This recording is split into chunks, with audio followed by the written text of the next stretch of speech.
Everybody, welcome to the Fandom Post Radio podcast. I am your engineer, Kate, and joining me this week is Brandon. Yo. Kestrel. Hey. Kane. Hello. And DJ. Yo. Full regular crew. I can speak. Yeah, we're here to talk about anime and the just finished like 2 weeks ago winter season, and any of our final thoughts on that, and any of the news that has come out, and maybe brief thoughts on the spring season, even though most of the shows that I want to watch haven't started yet, but that's okay. I can assure you we will not have time. We will not have time for that, so it's good that most of the shows I want to watch anyway have not started. But yes, news. Let's start with the news. We have a lot of it. Yeah, so Anime Japan happened, so we could record an entire podcast just about announcements from that. So I tried to kind of curate things that I was interested in, and hopefully other people are as well. And we can discuss them, or I guess hopefully not that interested and worthy of discussion because we have other stuff to talk about. Anyway, first one or two I think were not from Anime Japan. They were from before that. So we got the Gintama spin-off novels, the Ginpachi Sensei novels, are going to get a new anime. So that's new Gintama anime. Yes. Important news for Kestrel. Never let Gintama die. I'm so glad I have Bran here now to share in my Gintama appreciation. Yeah, I thought there was rumors that Surachi was going to start a new manga, but hey, I'm cool with this being a thing as well. Yeah, probably eventually. I hope so, because they've had little shorts from this, Ginpachi Sensei stuff at the end of episodes, and they're fun. It's hard for me to imagine how they can sustain that for a full series, and I certainly don't expect it to be anywhere as funny as the original, especially since it was not written by him.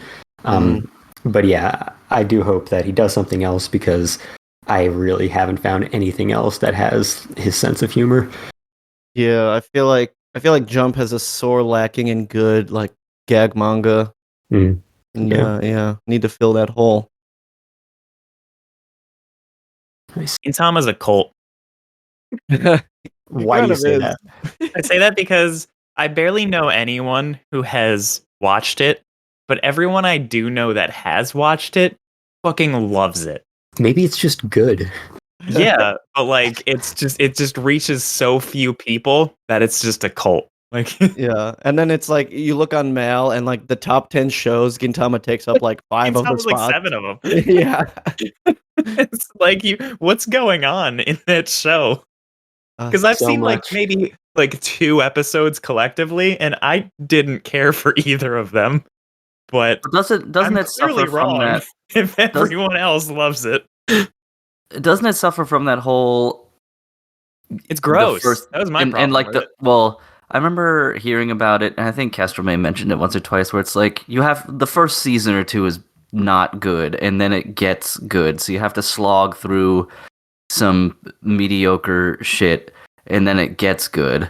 It has that BoJack Horseman effect, where everyone agrees that the first episode is not good, but I think from there on it's pretty good, and then lots of people will say it doesn't get good until later, but that's because you spend 50 to 100 episodes doing silly shit, and then all the serious arcs start kicking in, and you're like, oh wait, I actually care if these characters start dying. So yeah, but no, it is fun, and I get it. I'm sure DJ ended up watching an episode where there was one too many ball jokes, because there's lots of that. But that's the thing. In a show called Gintama, there's too many ball jokes. Right, exactly. Yeah. But yeah, I think its sense of humor is so remarkable that it is literally the only thing that makes toilet humor work for me. Normally it turns me off immediately, and I laugh out loud at it in that show. It's amazing. Yeah. It also does that thing where half of the jokes are like random Japanese celebrities that Yeah. no one in America watching will know the Yeah, reference. I think that's the real barrier to entry there Right. is, like, people love dumb pop culture comedy bullshit, but when it's not your culture and not your language, some of that gets lost in translation, so It's absolutely true. Like, you will lose a lot of context if you are not inundated with Japanese culture and anime. But despite that, just the humor and the qualities of even the serious storytelling are so powerful that, like, it was one of the first anime that Caitlin ever watched, and it has always been by far her favorite of all time.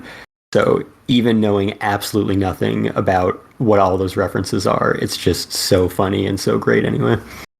I feel like it just came at a time in like early anime streaming in the US that like I don't know, it has like some weird almost like cultural impact for anime, and it's weird because it does feel like even though all these people love it, it is very low key in the mainstream anime community, but yeah.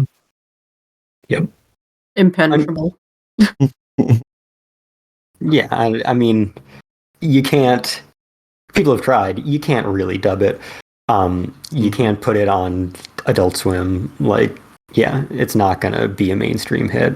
But Yeah, as much as I'd love for them to like get a legit like English print of it, I don't see the reason for them to do that if it's not going to sell well. It didn't sell well the first time they tried that. Yeah. I yeah, have those manga stashed away somewhere, at least the Oh, first 12 damn. volumes, and I think they dropped it at 18, so yeah, and the anime has been through so many hands inconsistently, and we've only gotten like a random smattering of it released on physical media, different Yeah. formats, different dubs or lack thereof, different companies. Yeah, it's a mess. It reminds me of the show Portlandia. It's like the same exact thing where the first season of Portlandia is so steeped in like Portland and Washington and indie music specific humor that I didn't get like any of the jokes at all. And then it kind of branched out some and got a little more like outrageous and surreal while still keeping a more broad, like, let's poke fun at hipsters and indie stuff humor. And it got way better after that. That's kind of what it reminds me of when you describe it that way, where it's like there were jokes in the first season of Portlandia where it's like, oh, there's this singer who's the lead of an incredible indie rock band, and look, they're cleaning my house. Isn't that funny? And I was like, I don't know who this person is, so the whole point of the sketch is lost on me. Yeah. Totally. I feel like a lot of Gintama, it sells it in the delivery. Like the voice acting Yeah. is A1. So 100%. Yeah. Yeah, that's one of the many reasons why I prefer the anime greatly over the manga, which is not often the case. Good shit. damn, we got a good couple minutes out of Gintama. Let's go. See, it's never would have happened before you joined. We just got crickets. All right. Next bit, we're getting more Given anime. Another film. Seems like that's what they're doing with this now because they already adapted the first follow up to the series with a film covering the next bit of the manga. So yeah, looking forward to that. I think I'm probably ahead enough on the manga that I know everything this is going to cover. But yeah, I like that series a lot. Huh. I thought the movie was like the end of it. That's cool. No, manga's still going. I like randomly binged the show one day and I was like, damn, I want more of this. So that's good to know. Yeah.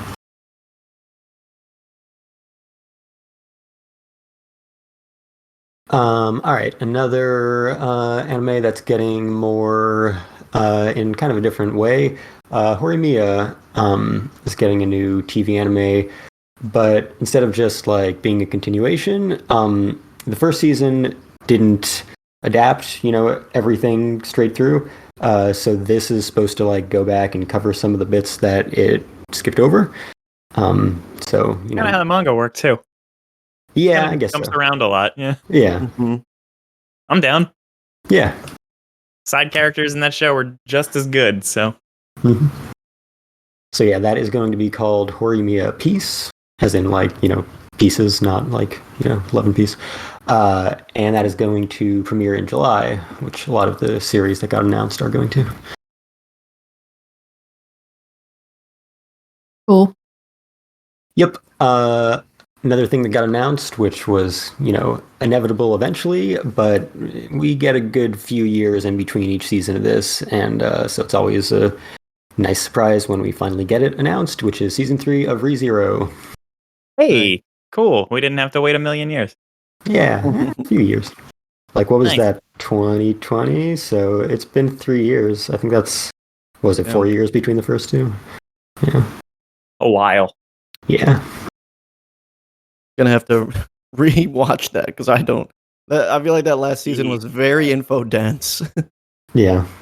Yeah, I expected them to do any bit of a recap from the first season, and they just fucking jump right into it. Nope. I was lost in shit for a few minutes. Yep. Yeah, actually, within a week or two before this was announced, I happened to just read the first 2 light novels covering material after the second season ended. So, yeah, it was good timing, I guess. Great show. Yeah, definitely good material coming up. I look forward to seeing it animated. Yeah, I liked season 2.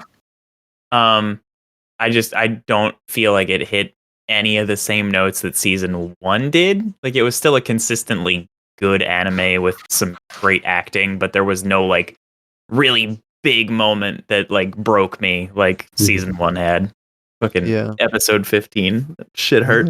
I feel like season 2 was a gradual, it was just building. It's a lot of exposition and just more shit about how the world works. Yeah. It's Sako. Anyway, another manga to anime adaptation that got announced is an anime or a manga that I have wanted to check out for a long time, and have not. So hopefully I will eventually, and hopefully this anime will do it justice and inspire me too. And it is Oku, which is called Oku the Inner Chambers for its English release, and that is going to be a Netflix anime, going to be released sometime this year. I was so excited until I saw it was Netflix. I was like, no, Jesus Christ. That's an interesting series. I do have all the manga for it. It is, the premise is simple. It is, if there was a pandemic that killed off most of the men in Japan and women had to rule the country and basically run the country. So it's gender swapping all of the shoguns for 400 years. So it's interesting. Yeah, I picked up the first couple volumes on a sale and still have not gotten around to reading them. So yeah, I'm excited for the show because if it pops off, I'll probably collect the rest of the manga because I really like the art. It's very it's very focused on the inner well, that's what the Oku is. It's the politics of the harem of men that end up serving the whims of the court, essentially. So it kind of gave me a Aka vibe a bit. Yeah, a little bit. But yeah, it's very it's very interesting and very mature. Yeah, I was not expecting that announcement. That was definitely one of the biggest surprises from that weekend for me. Definitely, yeah. All right. So Spy Family ended at the end of last year. So just 3 months ago, it was announced that it would have season 2 in 2023, as well as a movie. And by now it would either have to be a summer or fall series. And since it's a spring and fall kind of show so far, it was kind of assumed that it would be fall 2023, and so that was confirmed. And we got a little more details about the movie. It's going to be called Spy Family Code White, and it will be released in December 22nd in Japan. Oi. Yep. I will take movies of this show. I will take everything it has to offer. Yeah. If they can get this show to have the One Piece or DBZ a movie every couple years kind of thing, I'm cool with it. And it's a much better series for that than your average Jump series because the plot never matters. So you can easily just make a random side story at any time. Everything would just be James Bond films, or, Basically. spy thrillers. They can just like redo Bond films, but throw these characters in there. Yeah, Bond Man. What if it's just a Bond Man movie? That would be kind of cool. The more movies we get, the more it secures Anya's place as best anime character every year. It's true. Well, they never include movies for any of the other categories. They just put it. They will this time. They'll Make an exception for Anya. Yeah. I mean, considering the category of must protect at all costs character, I feel like they will make a category just for Anya to win every year. Yeah. Be like, oh, anime movie characters that are below 3'8" and have pink hair. Right. Oh, I wonder who wins. Best child actor character in comedy spy movie. Played by adults. Played by. All right. Next piece of news. So another season 2 that kind of feels like a season 3 because the first season was split core. Mushoku Tensei, we already knew that was getting a second season as well, but we had no idea when. So that was confirmed for July, and we got a new, pretty extensive trailer and new key art for that. So definitely looking forward to that. I am way ahead of that on the novel, so I know everything that's going to happen in the next 3 or 4 cores. But yeah, super good. I know nothing that's going to happen, and I'm excited to experience it for the first time. The only thing that is a little worrisome, and I kind of knew this going in, because the first season, was like incredible production. And the reason for that is that the Studio Bind was formed for this project like 5 years ago. And so they spent all this time making sure that this was the perfect production. And when you get a new season like a year or 2 later, of course, you're not going to have all of that time. And, they did another series this past season, Onimai, yeah. So, they're like actively working on other stuff. They can't dedicate all their resources anymore.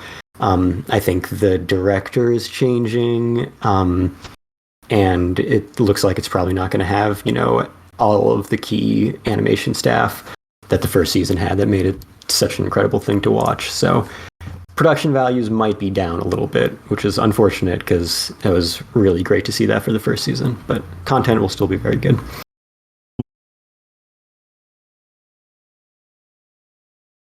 All right. Another series that just wrapped up was Blue Lock, and it ended with an announcement of season 2 and a movie, which is going to be Blue Lock episode Nagi, a spin-off about Nagi. Nice. Hell yeah. Well, I guess we're probably going to have to do one more best boy poll when we talk about Blue Lock later, but it's cool that Nagi's getting his. Yeah. Nagi getting a spin-off at this point is interesting because got a lot of time. Yeah. I'm also, it seems like at least as far as I'm concerned, the background that he's been given, which is just he's bored of everything and now he does soccer and likes that, is kind of all I really need out of him at this point. But what if there's more to it? What if there's a reason he was bored of everything? I don't care. Oh, okay. I don't care. I just want him to play soccer and be good as he is now in this moment. I don't need to know his background and why he thinks stuff is boring. Probably because it's going to be something that's like stupidly tragic, like, oh, both of my parents died and now I can't find passion in anything. And I'm like, I don't need to know this. Just play soccer. I like characters. Yeah, me too. I would love if they did I like characters too. I'm just saying I don't need to know the super deep background on all of them. Sometimes I just like them for who they are in the moment that the show provides. I would like if they did like a dark old boy style revenge movie about the kid in the first episode that Isagi kicked the ball in his face. And it's like him being determined to like get as good as he can and get on like the U20 team and then face off against Isagi and be like, "I'll kick you right back in the face, boy." I would love that, but that's not. How about just a spin-off of Baro and what his home life is like, considering he's such like a piece of shit. Way of the house borrow. Yeah. Man, Be like, do people stand him in his normal life? We need to know his background on why he calls everyone a donkey. That maybe there's a tragic story to that as well. Can we just get a spin-off of everybody? And it's just how they come up with some of the worst nicknames on the planet.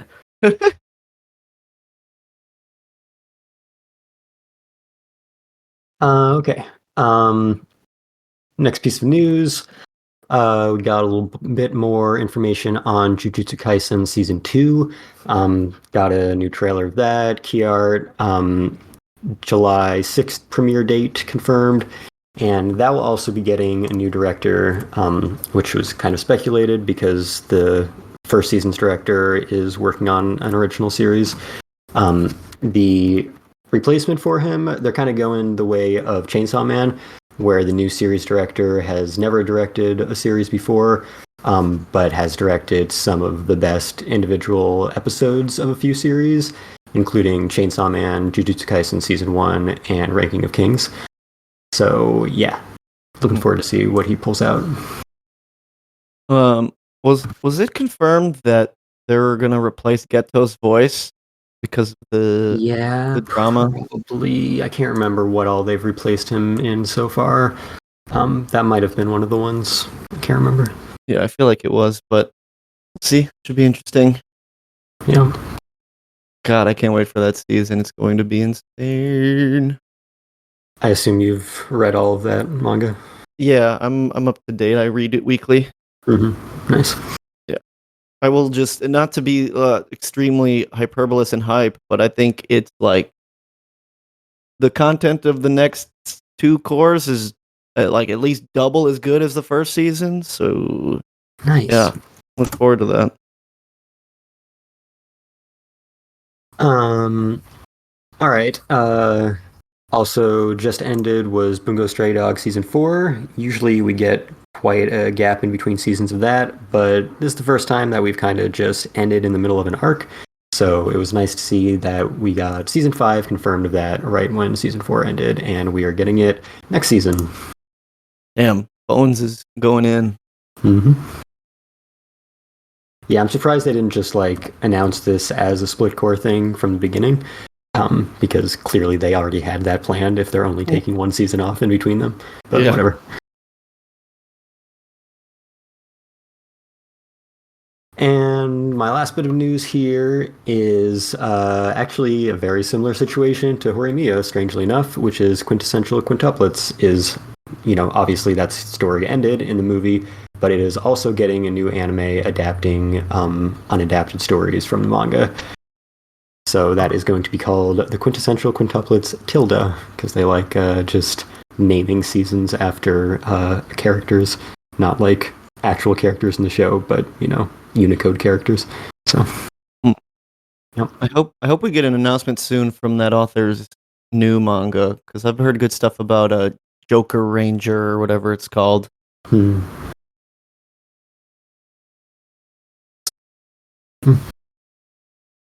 Anyway, that's all the news I got. Nice. That wasn't too heavy on the news. It was a lot of news, just not a lot of discussion around it. Yeah. Yeah. Lots of announcements. Yeah. It was one of those things where like I was busy that weekend and like anytime I looked at my phone, it was like new anime. I was like, same. Oh, bro. Yep. It's like chill. I'm sure Chris had a lot of fun that weekend. Oh, Chris was loving that so much. Yeah, it was our birthdays, our anniversary, went to Disneyland. So I was just super busy the whole time. My phone was just blowing up constantly. Jeez.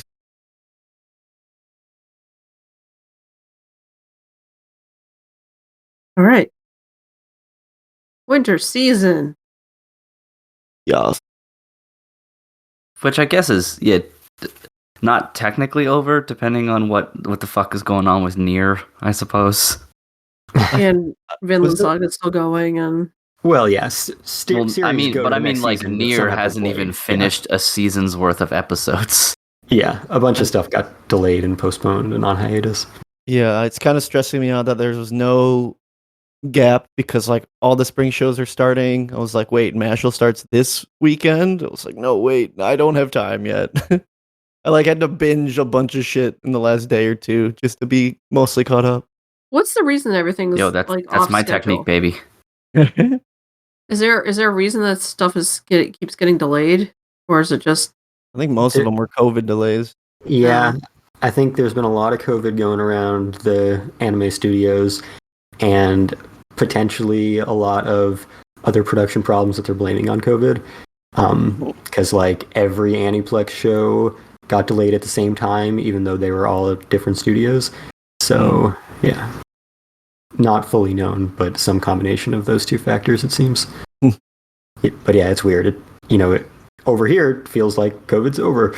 But for the anime production output, it feels like 2020 all over again. It's bizarre. Like, it hasn't been like this in 3 years. It's very bizarre because Japan was, in ways, way better than we were about this stuff. They were in a lot of ways, but there were still a lot of periods in the past few years that Japan has been like way worse off with COVID than us. Yeah. I guess let's blame it on opening back up to the I was tourists. just gonna say that. they're gonna close up shop again. Yep. Like, oh, they open it up to fucking white people, and look at that. A month later, all the anime studios closed down. Better not close again. I'm going. I Yeah. already got my shit booked. Hey, I know. I don't want to go through what you went through. Oh man. yep. Well, then I suppose we should jump into some of the stuff for the season then, since for the most part, yeah, it's all done. And I mean, Nier is fine either way. There's a whole video game you can play. yeah, that's a known quantity right there. My review refer to the video game. It does like give you some little bits and pieces of backstory that either the game didn't have or it was contained in like diaries and stuff. So it animates some of the lore that was just in words previously. But yeah, for the most part, it's just like you could play a game and be perfectly fine. Now I just want a Dark Souls anime where it's only animating stuff from item descriptions. Or the messages other players leave on the ground. That'd be the that is gonna turn worst into anime of all time. It would be basically Pop Team Epic Skit.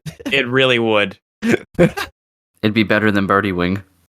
That is not hard to accomplish. I don't think Nier is bad. No, it's not bad. Yeah. No. Like it's a serviceable video game adaptation anime that does some cool things, but it doesn't live up to the game. It's entirely superfluous, and yeah, go play the game. It just doesn't hit all of the like emotional like key moments nearly as well as the game does because it's trying to feed it to you in 20-minute chunks. Yeah. So you don't really have the time to kind of marinate. So, though Pascal is still great. So Pascal is great. Yeah, Pascal's my favorite. So Pascal's the best robot. Is he played by Pedro Pascal? No. Maybe Pedro Pascal, like with a shitload of helium. He can pull it off. But yeah, I think the general consensus I agree with is it's fine. I don't really know if you could watch that and be like, I can't wait to go play the game. Like, I don't really know if it'd be a particularly good primer for that either, because it is kind of confusing if you don't know what's going on because of the game, and yeah. And plus, it's missing some of the good music, too. Yeah. I watched it up until its first delay, and it did nothing for me. Which episode was that, if you remember? 3. Yeah, 3 or 4. Well, luckily, the season hasn't gotten much farther than that. It's at 8. That's more than double. That's only 3 episodes. 2 is double than 1. Doesn't mean it's a lot more. 100% more.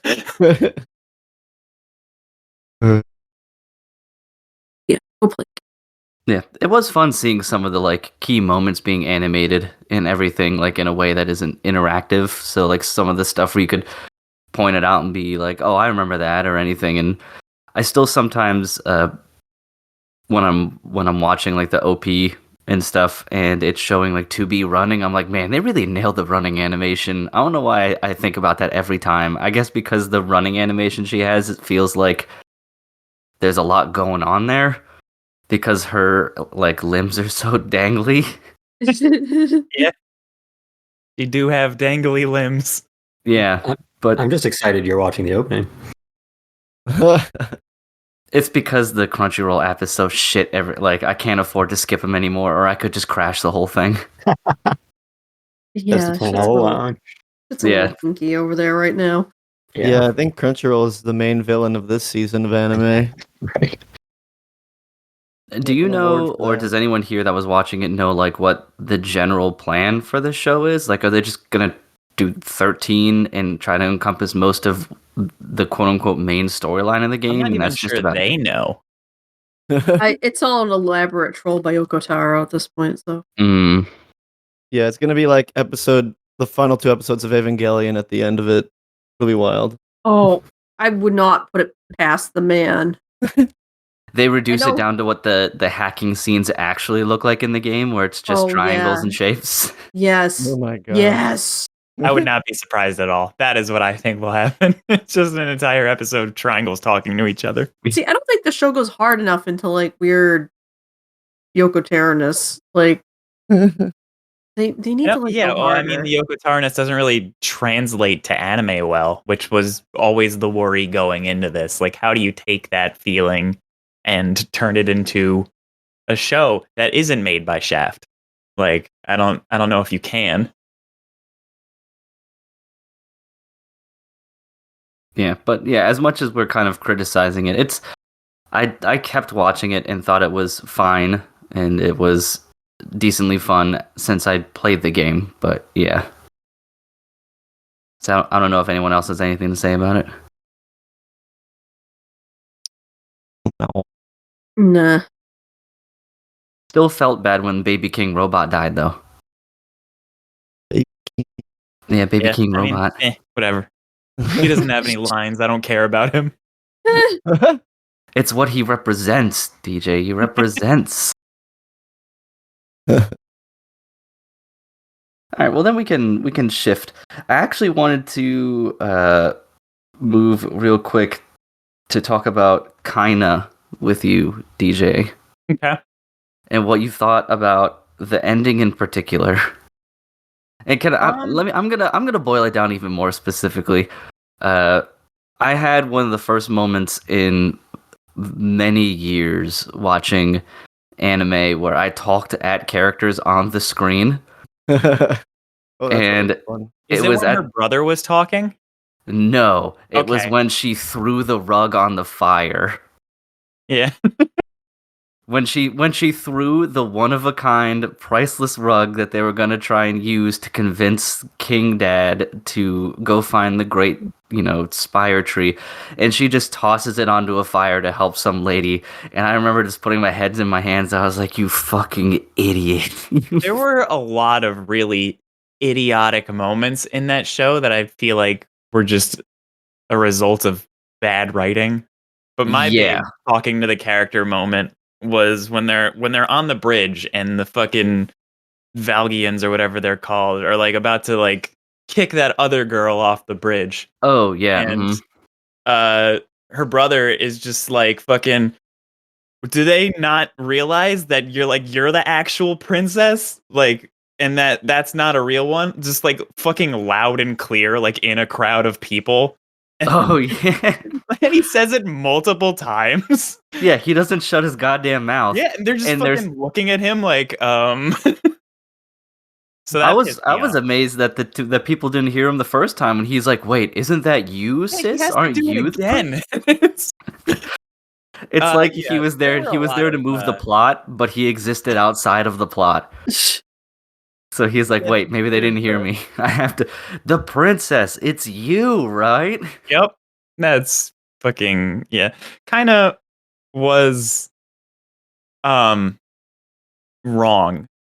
Like there was it's just there were a lot of things that were wrong with it. But it still has one of the coolest worlds I've seen. And just like the set pieces and the setting in general look so awesome. But then the perfect rest of balls the of show snow. looks fucking dumb. And the characters do dumb things, and it's a decently generic-ish story. That would have been fine if the characters didn't continuously make stupid decisions.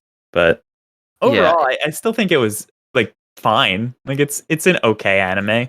And I thought that the ending did round things up well. It's not left open-ended or anything like that. And it was nice having an actual resolution in a show like this. But overall, it just felt like a half-baked journey through a really cool world.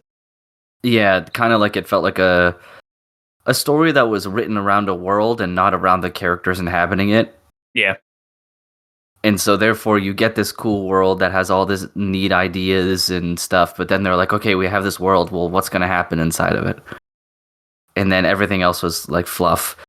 And I was enjoying it. Like the ending kind of, especially the ending dropped it a couple points for me because of how many stupid things they do near the end, and also how the villain pivots from Valgia to just the admiral with his weird mech robot. Yeah, that was strange. And the fucking like the weird god thing they had, like the Ascender or whatever as well. That didn't do shit. It didn't do shit. It's just like this huge thing that pops out of the water, and everybody's like, "Oh my god, the Ascender. I didn't realize it was real." And then the dude just like slaps it and it falls over and disappears. That was literally it. So yeah, and it falls over like one of those inflatable flailing arm tube men. Yep. And that's it. There goes their weird god character. But yeah, it was. There were a lot of really tiny things like that kind of took away from the experience. I get it. Yeah, it kind of pulled you out of the world a little bit, because then you started going into, why is everybody making all of these really bizarre choices to advance the story, between Ririha tossing the priceless rug onto a fire when she could have easily just taken her jacket off to accomplish the same thing without destroying the priceless rug, or their drama, their fucking tree laser gun turning into an orbital cannon, essentially, because he turned a dial up. Yeah. I don't know how to feel about that one personally. I was like, it's cool, but also he just turned a small dial, and this laser that could barely cut a log now is the most powerful weapon in the world. Yeah, it's the most powerful weapon ever known. And I don't know, can it recharge? Does it have a USB-C port somewhere on it? I got no clue. I don't either. But yeah, I wish it would have had some better writing there in the end that kind of justified the world that it took place in, especially once they got into Valgia and things like that. And I thought the idea of Valgia was cool, which was the whole, like, it looks like a big Borg cube, but it's a giant slum on the inside. And the reason that they got to that point was they tried to be good in the beginning, but as stuff dried out, they rescued too many people, and then they had to resort to war to get the resources to take care of the people. Bullshit that kind of had, like, there was things like that were really interesting pieces, and then it's just you ruin it with stupid characters. Yep, weird characters making dumb decisions. But I got used to I think I got used to the CGI eventually. It took a little bit. There were parts of it that I never got used to, like anytime characters moved through water, and it was just like big ass like snowballs instead of water motion effects. They just like put giant circles floating all over the place, and it looked horrible, and I don't understand that creative decision. Yeah, that part was always really weird. Every particle was a perfect ball. Yeah. Of this snow sea. There were no snow particles, there were just balls.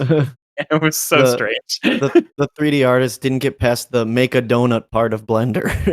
No, they really didn't. funny. I feel like there's some crossover with the problems y'all are having with this show and the problems that persisted in Fire Hunter. Fire Hunter had more problems, I want to say. Yeah. I think the last episode of Fire Hunter is one of the weirdest fucking episodes of anything that I've ever seen because none of it made any sense or was even set up. It was just like a bunch of random shit happened and it's just like the plot is this now. And that threw me off, but Yeah. Like weird in a way that 2 years down the road I can be pretentious about liking it, or like Like, it's what well, kind of there's gonna weird be are we more. talking about? There's a second season of it, and the last episode, I guess, is all set up for the second season. But I mean, virtually none of what happens in the last episode is really alluded to or foreshadowed at all. It's just kind of weird shit that happens to the story, and it just goes like 0 to 100 really quick. And I didn't really like or dislike it. I was just confused. Everything about this show I've just been desperately wanting to like because kinda it's one of the coolest setups for a world and it has all these really cool elements in it that are conceptually great, but then you actually watch the show and it's a mess and it's ugly and confused in art direction because as we've mentioned in other episodes, there are just some scenes that turn into random, really detailed screenshots that completely stick out from the rest of the art. And it kind of feels like they dumped all of their resources into just one still image that they show for a few seconds rather than any of the show itself. Because when they're actually moving around and doing shit, it is so bad looking. And that was depressing. Maybe one of the most off-model animated show I've ever seen that wasn't a Science Saru show where they purposely did that. Just like so, yeah, inconsistently animated, and yeah, even though it had such an interesting like storytelling and like concepts going on, it just like they didn't tell it in a way that really made me want to keep watching. It was really hard to get through, and then like you said, they just pull the rug out from under you right at the end. They're like, "All right, see you in the second season," and I'm just like, Yeah, will I and even be here for the second season? Like, what? I didn't even know it was ending till that episode because they weren't really transparent with how long the show would be. And Yeah. so it just kind of like, oh yeah, next week's the last episode and none of what you know matters. So Yeah. It was literally like this whole episode was the ninja war at Naruto, and then right at the end they're like, bam, oh yeah, Kaguya's the actual main villain. She's gonna come here and fuck everything up. It's like, what? Wait. Yeah. It was I don't know. That show deeply confused me, and I don't know if I want to bother sticking around for the second half. I will just because it is unique and uniqueness can get me to watch shows and I'm still rooting for it because I want to like it. It's Yeah. just I was hoping for another like Shinsekai Yori type thing where I'm really fucking bored in the beginning and I lose interest and then I revisit it and I'm like holy shit, this is one of the deepest things ever. And I'm starting to think that's not going to happen. Yeah, it's tough. That's what I was hoping the rug pull would be like a whoa, okay, now I'm invested. But yeah. We'll see. Maybe I'll stick to it. It's just hard. I don't got time. To answer your that question, time though, is- Kane, I think since it's written by Oshii, you can probably be pretentious about it already. Yeah, well, exactly. Excellent, good. Then I will watch it immediately. Yeah, there you go. We should You talk know, about like, something we like now, I think. Yeah, Yeah. all I've learned is that I was right to skip all these shows. You were. You were. Well, let's see. Of course, there is Blue Lock and Vinland Saga.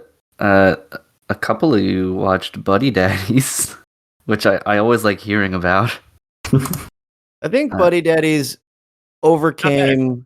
Yeah, I think it overcame its Spy Family clone Yeah. disparaging for sure. And yeah, by the end of it, it was really cute, and it was like much more character focused than I expected it to be, and and even Miri as a character wasn't as intolerable as like I thought she might be after several episodes. She was still pretty intolerable. I'm not gonna lie. She is still a child. Yeah, she is. But yeah, I mean, PA Works also. I love that they don't really mess around. They're like, bam, here's a full story, and it's done now. And I hope you liked it because it's over. That's what I love about them. They just like fucking. We're here to make an anime, and then it'll be over, and then you can just look forward to whatever we make next. Yeah. And it's not always good because you have shit like Glass Lip that exists, unfortunately. Yep. But even shows like Buddy Daddies that I'm not like crazy about, I don't regret watching at all because it was a really self-contained story that was over and done in 13 episodes, had a decent resolution, and wasn't really obnoxious apart from Miri for any of its runtime. It was just like a really decent middle of the road show. And I'm cool with that because they can't all be bangers. Yeah. And the title did not lie. Those buddies were daddies. They really were. All accurate, yeah. I thought the ending, like the actual ending was really adorable too. So that was nice. Yeah. The last episode, Kane, was called Daughter Daddies. Whoa. No, that doesn't either. Grew up, graduated. Yeah. I was, because this is coming right off of Maid Wars, and I was so ready for them to just do it again. And if they did that twice in a row, I would have been like, I don't know. Yeah, I was kind of scared for like the bad end. So yeah, that's what happened in Maid Wars. So yeah, I'm also glad that wasn't the case. Yeah. It would have been a hell of a lot more impactful if that had happened. But yeah, it's nice that it didn't, I guess. I could go either way. Buddy daddies, more like. Boo. Yeah, I mean, it still had its appropriate tragedy, and it allowed for the main story of this new family to form, and you get a nice resolution out of it, and it's basically just about buddies learning to be daddies, and they learned it. It was great. Yeah. I also really like the very poetic way they ended up killing the weird serial killer assassin guy. It was very rad. It was perfect. I really hate the trope in all media of like the big bad, like the slasher trope where it's just like walk really slowly toward the person that you're going to kill indefinitely until you die. I mean, it's just always what happens. They got out of so many deaths thanks to the fact that he has this obsession with people's last words. Exactly. Like, if it weren't for that, they'd all be dead a million times over, no question. Yeah. Even though that was supposed to be a serious scene, I was laughing my ass off the way he's just not moving a muscle besides slowly inching forward. Yeah. Yeah, a little bit of plot armor there, but a very sweet ending. So it was nice. Yeah. Because nothing wrong with a little bit of plot armor. Yeah, like the assassin bit was what gave it a twist, but it's ultimately just about a family forming and learning to become parents. So I was fine with You mean daddies? Daddies, yes. Specifically two daddies. Specifically daddies. And after 10 years of being two married husbands, they still want to make sure that at least one of them is very straight. Yeah, they really did sneak that in there. Like, oh, even though you saw this random lady last night. Yep. All right. They wanted you to know that they're not like buddy daddies, Yeah. Yeah. One of those things where you could clearly put a line in there that says, "Well, now that we're established that I'm not gay." Yeah, exactly. Yeah. There's a very small subtitle that just says "No homo." I think there's been a lot of like good shows, but I think the thing I'm going to miss the most for next season's episodes that we do is the complete downturn of the word daddies. Yeah. I don't know if we have any daddy shows next season. Exactly. Daddies next season. There's going to be a major drop off in the usage of the word daddy and daddies, and I'm not here for it. Yeah. Our numbers are going to tank after that. Yeah. I mean, we got Birdie Wing back, though. That's true. We do it. I think we need Daddy Wing. Daddy Wing. To be fair, Ancient Mage's Bride's coming back, and Elias is daddy. I would think he's Bone Daddy. Bone Daddy, yeah. Yeah. That's a show that I keep wanting to watch because it looks intriguing. Yeah. It just watching the first couple episodes and the vibe was weird. I feel like it was a show that when it happened, it really piqued my interest in like just like classical like magic fantasy storytelling, and then there's been like 8 billion shows after it that try to do the same thing that I was like, nah. So yeah, I'd say it's worth a watch. And it's been like, I don't know, 8 years. 6 years. Yeah, so like Has it been that long? It's been 6 years. Yeah. Holy crap! What is time? I know. Insane. I like the manga a lot. The first season of the anime did not do it for me. Yeah. There was something weird about. I think it's like because I think the manga had like a female gaze and the anime shifted it to a male gaze or something. I don't know, something weird. Something. The vibe was off. Yeah, I liked the anime, but I agree the manga is much better. Yeah. All right, let's talk about some soccer daddies. Yeah. So, Brian, you said there's gonna have to be a new poll for best soccer boys. Does that mean you've changed? I don't know. That's a good question. I did bring it up. I wanted us to have our, our Blue Lock power rankings, but I don't know. I feel like I'm still riding. It feels cliche, but I still want to keep riding the Isagi train because I love a main character that can be as savage as he's been. I don't know. It was really doing it for me. I will say, Glam Boy did climb my rankings pretty fast. He's fun. The best. Would that be your number one? Oh yeah, it was the second he was introduced as a character. They pulled that guy straight out of JoJo's. Yeah, I love how it whispers glam every time he does something. When he moves or does any soccer move, they always do like a horse whip sound effect. Oh my god. Yeah, the whip is insane. Now, I know that Crunchyroll has been having some technical issues lately, but I always got to give them a lot of credit for their like specialized subtitle formatting. So like the Glam is one example of that, where like it moves apart as it does the fade effect. Yeah. Oh yeah, they put some animation on the letters. Yeah, they knew he was worth it. Like the subs had to be Glam, or it wouldn't work. Yeah, he's still my favorite. I think especially because of the fact that he's like super glam and is obsessed with it, but also is perfectly capable of acknowledging the glam in others. Yes. Yeah. So he's not like a borrow type character.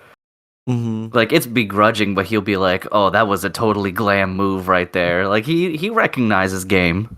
Yeah, I feel like he's breaking barriers because characters like that usually are very like snobby and like, no, I am all the glam. But he's like, yes, no, you got glam, boys.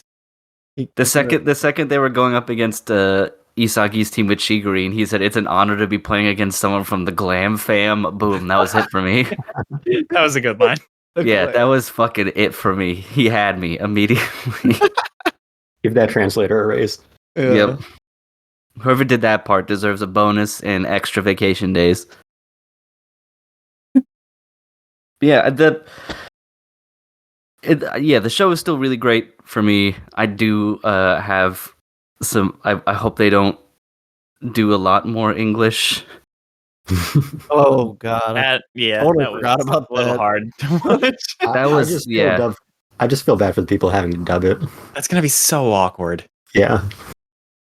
I don't understand, and maybe this is more of like I don't know if it's an artistic choice or a technical choice, why you would choose to have them all speak English in the first place. Like, personally, I don't care like if they all speak Japanese or not. I'm watching an anime, and the idea of them all, especially because they come from a bunch of different countries too. So why did they arbitrarily choose to speak English? Yeah, it's a universal language. I would rather them just say that they're speaking English and then continue to talk in Japanese. Okay. Yeah, kind of like what. Like, I'd be totally fine with just like filling in that like loophole in my brain. Like that'd be. They use Star Trek style universal translators. Right. Yeah, I mean, Blue Lock's got the technology; they can make it happen. Yeah.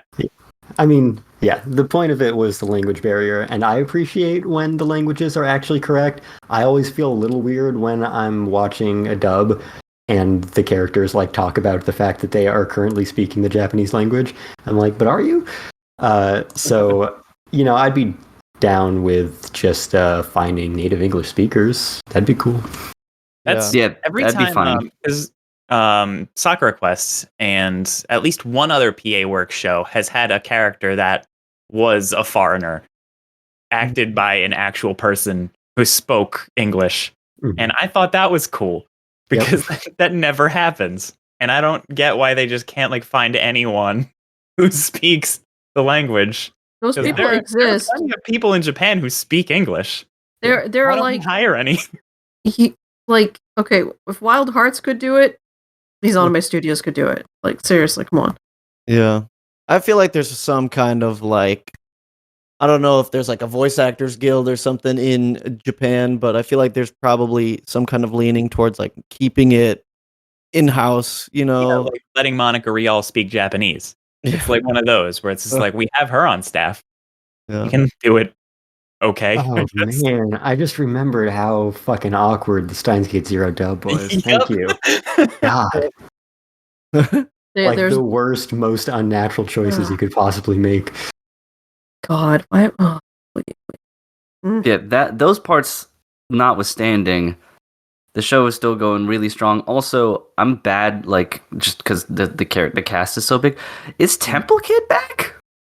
Yeah. He That made was it him, through. right? A makeover. He had Okay, an awakening. They made him a Baki character. They like made him like really evil looking. Yeah, they really made him gremlin looking, and I was like, is that the same Temple Kid that was just nothing but dog shit? He gave up Buddha and went Goblin mode. That's how he made it through. That was a weird, unexpected turn of events. Yeah, I do like how unceremoniously half of the cast was just cut, though. Yeah. Awesome. That's funny because they were like R.I.P. Kunigami, and then it's like, yeah, we forget about Iemon and the curly haired guy and everyone else.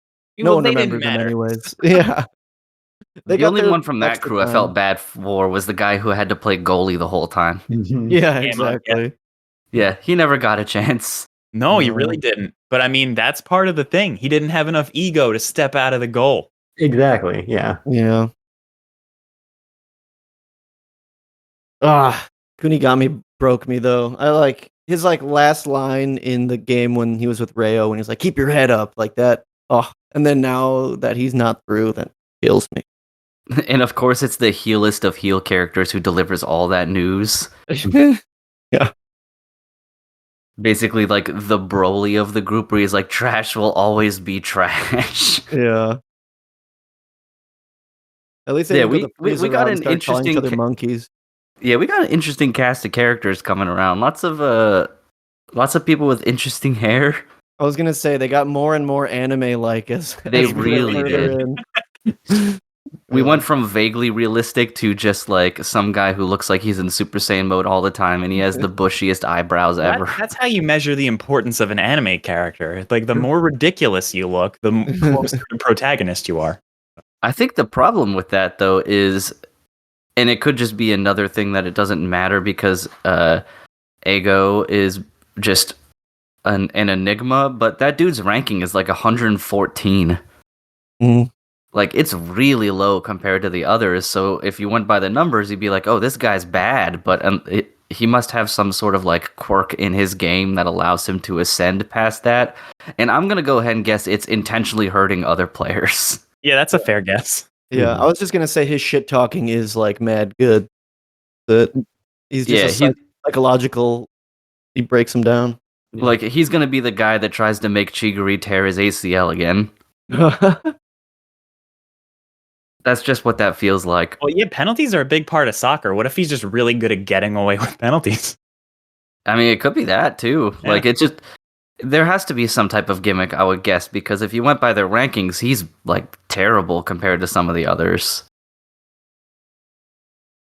But it'll be super interesting to see how that goes, especially because I really loved what twist they brought in at the very end to really shake that shit up with Ego. Because I did spend some time wondering, okay, everybody got their asses whipped by the top 5, and now they're just going to figure out who's the number 1 to move on to the national team, or the couple kids that are going to go to the national team, and then Ego just drops that bomb. He's like, we're just going to play them, and if we win, we are the team. Yeah. Brilliant. Yeah. Amazing.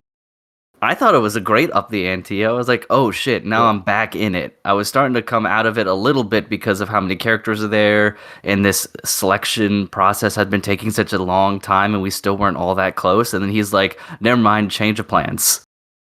Yeah, that's what the series is really good at, is not getting into a lull. Every time you think you know what the formula is, it just completely shakes it up. I'm also greatly impressed by how the game has still remained like pretty low-key and realistic in how things happen. Like, we have yet to really go into like people doing Dragon Ball Z shit, which may or may not happen, but this far into main characters, so yeah. And even then, some of the stuff I'm like, I could see that happening in like a professional soccer match once in like a blue moon, in those types of things, but there isn't anyone who's like, it isn't like Kuroko's basketball. Yeah, he's like, anywhere within the field, I can hit a goal. Yeah, for the most part, they're maintaining enough realism that it doesn't, go beyond the pale, which is nice. Yeah, they kind of have a balance where a lot of the characters' like strengths are kind of depicted as, almost supernatural, but they're really just like metaphors for, really strongly honed abilities. Yeah, or trauma, like the monster and stuff. Yeah. Kessel, who's your favorite soccer boy? It's still Bachira. I think Isagi's probably second now. Yeah. DJ, what about you? Chigiri all the way. Nice. Yeah. The Glam fam. The Glam fam. on the other side of the Glam fam. The other side of the other piece of the Glam fam. And I liked the. Sorry, go ahead. I was just gonna say I like that Chigiri and the other speedster are on the same team now. That guy is like low key also really funny because he's just so stupid, but he has glasses, so it's just like that's a fun quirk. Yeah, I do like that. Yeah. Oh yeah, his whole shtick was he was just saying words, but he didn't know their meaning, right? Yeah, just like incorrectly using words that sound smart. Because he's trying to be the glasses boy trope. Yeah, where he's the super smart character. I feel like another series did that. I can't remember now. Angel Beats. Angel Beats. Yeah, I thought it was Angel Beats. Yeah, I forgot about that. But yeah, I like the the twist at the end, because not only did it work well for like setting up these new stakes, but I was kind of waiting for them to be like, hey, you're wasting a lot of money and resources and questionable ethics on this little experiment of yours that you say is going to pay these crazy dividends.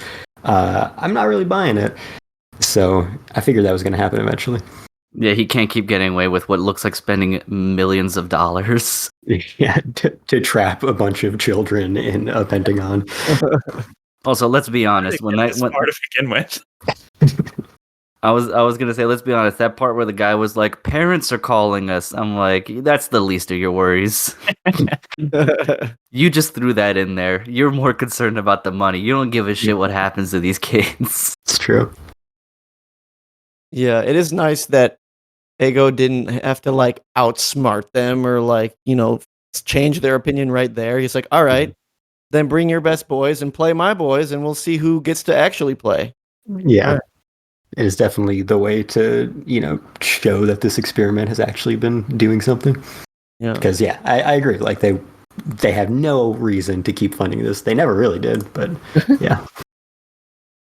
You bring your team, and I'll bring my group of boys that hasn't seen the light of day in 6 weeks. Yeah, they're all translucent at this point. Basically, Is that the how long it's been on the World Monstars. of Clock so far? Only 6 weeks. Feels like it's been longer. I It's don't probably know because if they've really established much of a timeline. Maybe are there even clocks in the Blue Lock? Do they know No, it's how like a long they've been in casino. there? It's like a casino, yeah.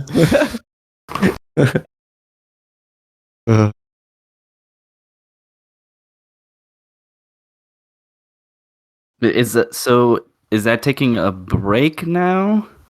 Well, Yeah, for yeah. now. It's getting a second season at some point, but done for now. All right, cool. So it's all right. Excellent. Yeah, because I'm all for more of it. I'm trying to get my one friend to watch it because he's not super into sports shows all the time. I'm like, no, this one's different. Yeah. This one's got some spice on it.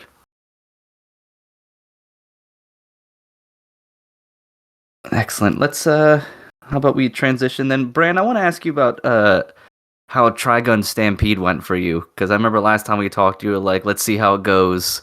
Yeah, I'm here to rectify all the wrongdoings that this show has received. All right. I think Wow.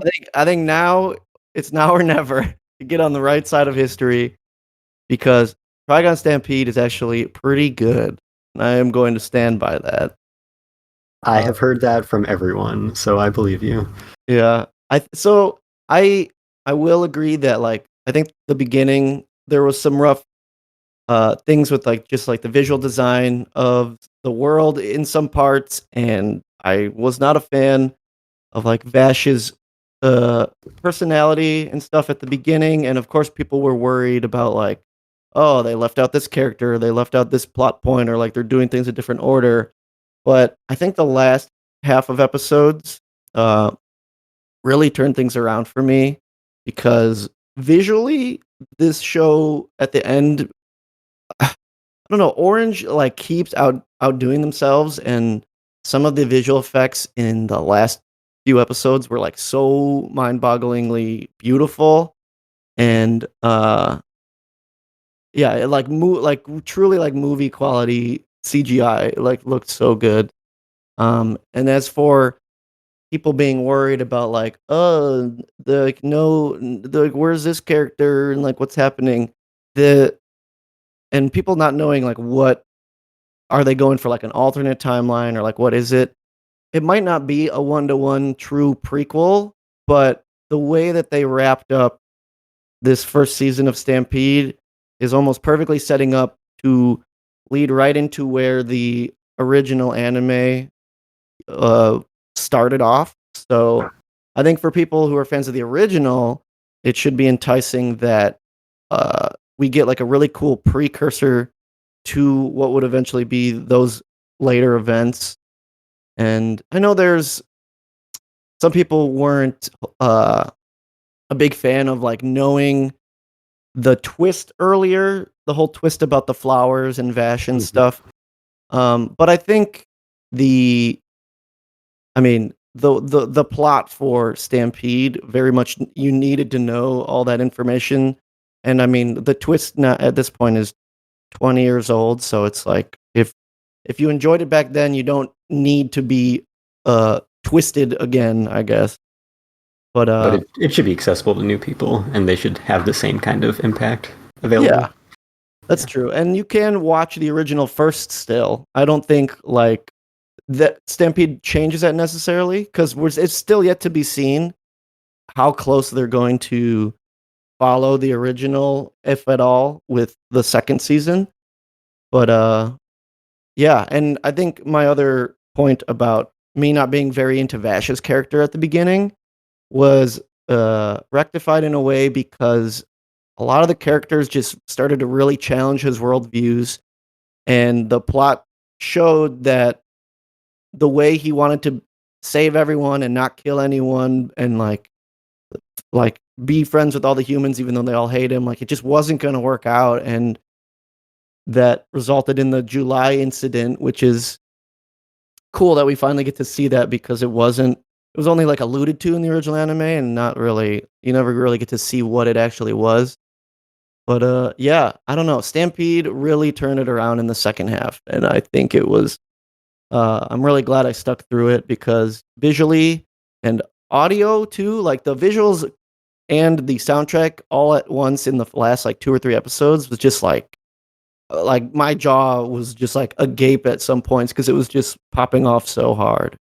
I I gave it a B plus because I thought the beginning was a little bit more rough, but like that's a solid A for the last like main part of the arc at the end. Mhm. But yeah, I will Yeah. stay on that train that Stampede is worth your time. I feel like that's kind of what I heard. Is it like transitions from a C to an A, so it averages out around a B? Yeah, I would say Yeah. so. And then I mean, and the way they I didn't mind Vash's design in Stampede, but in like the last episode or so, they kind of make him look a little bit more like the 90s anime, and his hair like randomly like changes back to like the more spiky look, and oh boy, that did it for me. Yeah, we got Super Saiyan everywhere. Yeah. Yeah, he literally he embraced the daddy for the finale, that's for sure. But yeah. So I think you should give it another chance, Kane, if you so wish to. And I mean, we do have confirmation of the next season, so yeah. I just need to find time to watch. Yeah, I'm generally glad to hear that it got better because I and with Kestrel on there as well as it seemed like it was just getting better and better, and then twists and turns were happening that kind of redeemed it in a lot of those ways. So I'm glad to see that it got better. So I should certainly check it out, especially since I already started it. And I remember enough that even if I were to pick it back up in short swing, it's not like I'm missing anything. Yeah, I mean, it's not like yeah, I don't think you need any kind of like big recap of the first few episodes because they are kind of like episodic in a way and just like building like the main cast a bit. But yeah, definitely worth getting back into. Yeah, Knives showing up really did feel like I transitioned into watching a sci-fi horror movie though. Like all of a sudden Event Horizon came on my television. Yeah, yeah, exactly. Like Knives was not fucking around in this version from the get go. He was just like, "Yep, I'm here to kill everyone." Yeah, I think that was honestly, yeah, the first episode Knives shows up was honestly the tipping point for me where I was like, "Okay, we'll stick this out," and I'm glad I did. How many times does he say "Buashi"? It's funny because they replay that clip a few times, so you do get the bash a few times. But I will say, in the last episode or two, he screams Vash quite a bit, but those are a lot more actually like cool and horrifying sounding rather than silly. At a Crunchyroll Expo, every time you were like waiting anywhere, they would just have big screens like playing a bunch of trailers for upcoming Crunchyroll shows.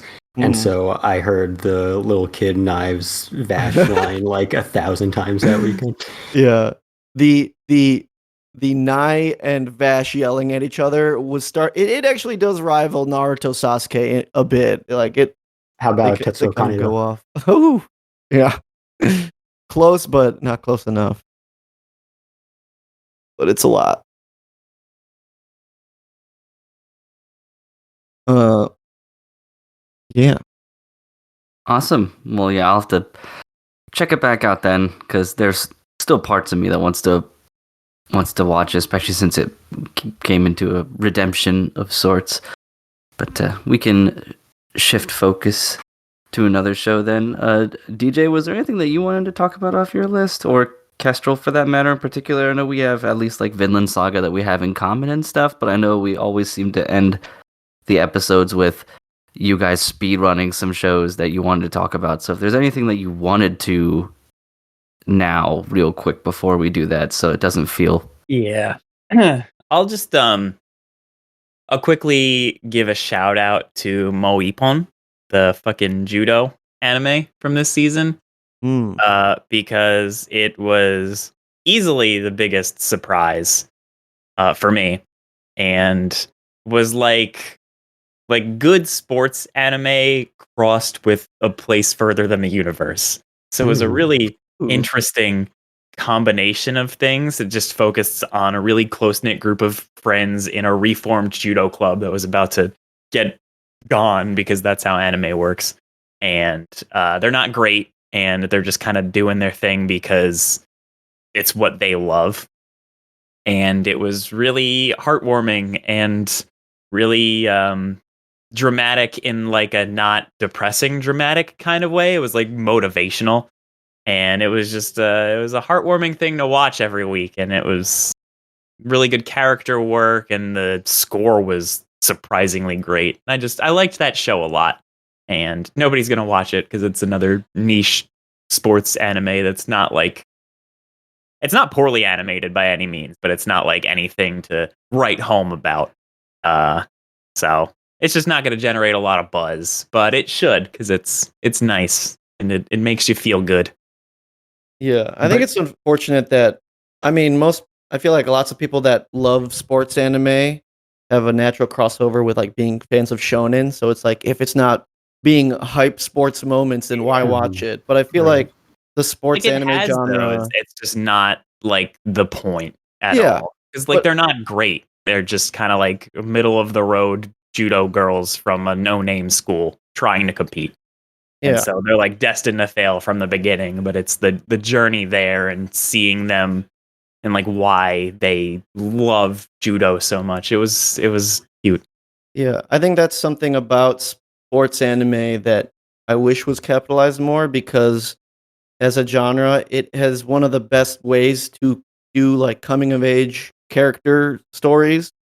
And I feel like those sides like of the characters off the court, and like their development and what inspires them to even play, is some of the best stuff I've ever seen. Like that's why it's like I love Ping Pong, the animation, because of the characters, not because the ping pong was cool. I mean, the ping pong was cool, but yeah, I would do wish more sports do that, or sports anime. And like Chihaya Furu, it's not like a real, like, technically a sports anime, but it is, and it's really the characters that sell you on that. Definitely. Yeah. That's good to hear that show turned out well for you. Yeah, it was cool.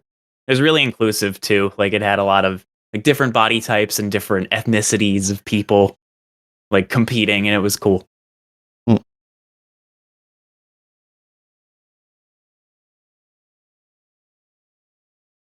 Castro, how about you? Anything on your list? Oh, I don't know. I mean, I could talk about Attack on Titan forever, but it was just one special, and I just wrote about the entire series forever in addition to that review, because it's turning 10 in a few days. Well, I finally watched that today, so it is nice. on my mind. Well, we can talk about it a little bit. I don't know at this point how the ending can be that disappointing that it ruins everything, because it still just seems like it is the best Attack on Titan has ever been. Yeah, I'm telling you, man, literally the final chapter is the only thing people have a problem with. And it's crazy, because literally up until that point, everyone's like, oh my god, it's the greatest story of all time is about to end. And then people flip their shit. Okay, guess we'll see. Yeah. But, I need to buy that Humble Bundle with the entire manga that's out right now. Oh, is that happening?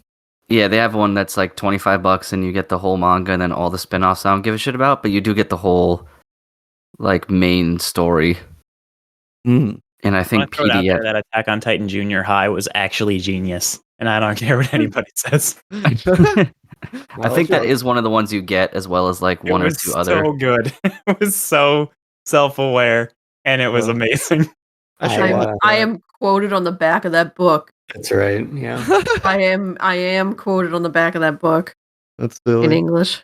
Do you remember what you said? I said, I wanted to hate this and I don't, you win. And that's literally what they put on there. Yeah, I know, it's great.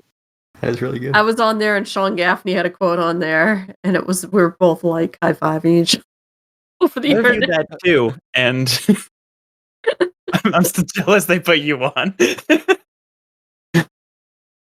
Yeah, I wrote about how I did not like the spinoff at all in my article I just wrote. Oh man. And how nobody asked for it, but apparently I'm wrong.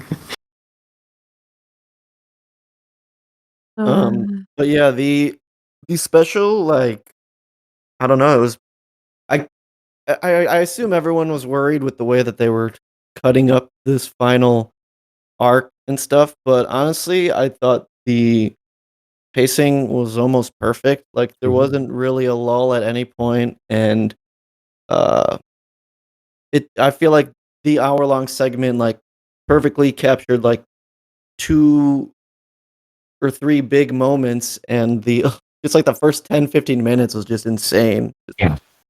Just like agonizing and depressing horror. There's not much anime that I've seen that can like really try to show you tragedy that like hits on the level that did. And I remember reading the Ramsey chapter when it came out, and like that, just like that image of him being crushed was just stuck in my head for days and days and days. And I was worried that they would like censor it in some way or like kind of off screen it because it was so brutal. And they did not. They did not spare any expense on that child murder. So, yeah, beautifully horrifying. Yeah, exactly. But no, yeah, it's wild. It was honestly so good all around, and I mean the soundtrack popped off where it needed to and when it needed to, as usual. Hanjay the goat. That was, oh my god, it's crazy that I feel like Mappa's seasons haven't really had the opportunity to show off the ODM gear as much as the first couple seasons, and they proved that they hit or even exceeded what Wit was able to do with Hanjay's send-off scene. It was crazy. I think I still think that Wit, I don't know, I think that's kind of like Araki's trademark and Imai's trademark, and the Wit seasons like made that something that I think Mappa's trying to like, take from them what they can, emulate it as much as they can.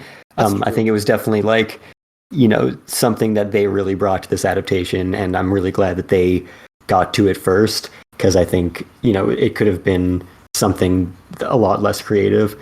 And I'm glad that Mappa is able to, kind of do it justice, at least in their work. But yeah, I definitely think that, even though I wish that we got the whole ending for like, this final bit, it's good that Mappa's taking their time, because yeah, it was really well produced. There were some points in mid final season part 2 where I was like, yeah, they're stretching themselves a little thin. Production's looking a little wonky here and there. And then, the last few episodes were like the best they've ever animated the show. But, I was glad that this, for the entire hour, was just like completely standout production values on top of everything else. Yeah, I do agree with you that I feel like Wit laid the blueprint that allowed Mappa to make something so good, because if they didn't, I can't imagine them being able to do something for the first time that was that good. But yeah, they really were following in the footsteps of some of the best action animation in anime. Yeah, that's what a lot of my retrospective like ended up being about, was just how this team was like the perfect team to bring together for this project and elevate the material to, just the greatest execution of the medium that they had at their disposal to adapt this into something so much more than it could have been. And then with, all of them basically being replaced, that the best thing that their successors could do was follow in their footsteps and follow the blueprints, and that fortunately they did that very well. Yeah.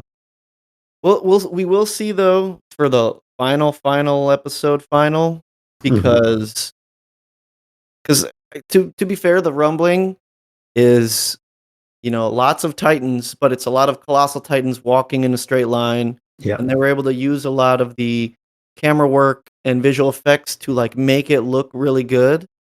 But the final arc, like on the Aaron's Titan with all these weird like bone titans and stuff, kind of like at the very end with the Beast Titan, there's gonna be a lot more just like shots of like Titan action at the end, and I'm praying that they are able to make that look as good as everything has looked, at least in this first special, because it's going to be a lot harder, I think, pull that off. But I mean, they proved that they can knock it out of the park with this one, so I'm not too worried. Definitely top of their game. Like, I feel like this is the best the series has been since like season 3 part 2, which is by far the peak for me. But this like got surprisingly close to that. Yeah, for sure. And oh my god, they left off at like such a insanely hype moment too. So it's just like, oh, I have to wait till the fall now. Yeah. Ugh. Which is annoying, but it definitely like it kind of left off in the same way that the final season part 2 left off. In that it felt like, okay, now the final battle with Eren finally begins. But no, we're finally getting to it. Finally. Yeah. It was nicely paced too, because the whole second half was just all the like main casts that are left, like reconciling with their sins and being like, well, we got to get over it. We can't do anything about it. We just have to susume. We just have to keep moving forward. And then, so it built really well to the final confrontation. So, and it was a good like arc and bookending of the beginning of Eren kind of this completely like hypocritical and paradoxical line of thought in his mind, where to try to achieve this freedom that he's looking for, he's completely giving himself into fate and fatalism, which makes absolutely no sense. So then to end it with the line of Armin being like, explain to me how exactly you're free. Exactly. Yep. He's a slave to freedom. Yeah, exactly. Yeah, I'm so excited. I have no doubt in my mind that when that episode airs, Crunchyroll will be down for like 24 hours and the internet will explode. Yeah. This will be much bigger than Kim Kardashian's ass. I guarantee it. That was one thing I did enjoy, the final season so far. And I think the previous, all of it so far, the actual like episodic seasons have been released on weekends.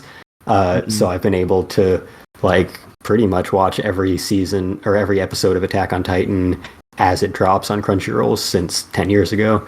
So the fact that I had to like wait all day for this one, and that it's probably going to be that way with the final one, it's unfortunate. Yeah, I'm gonna have to. The second they announce the air date, I'm gonna have to make sure my day is open.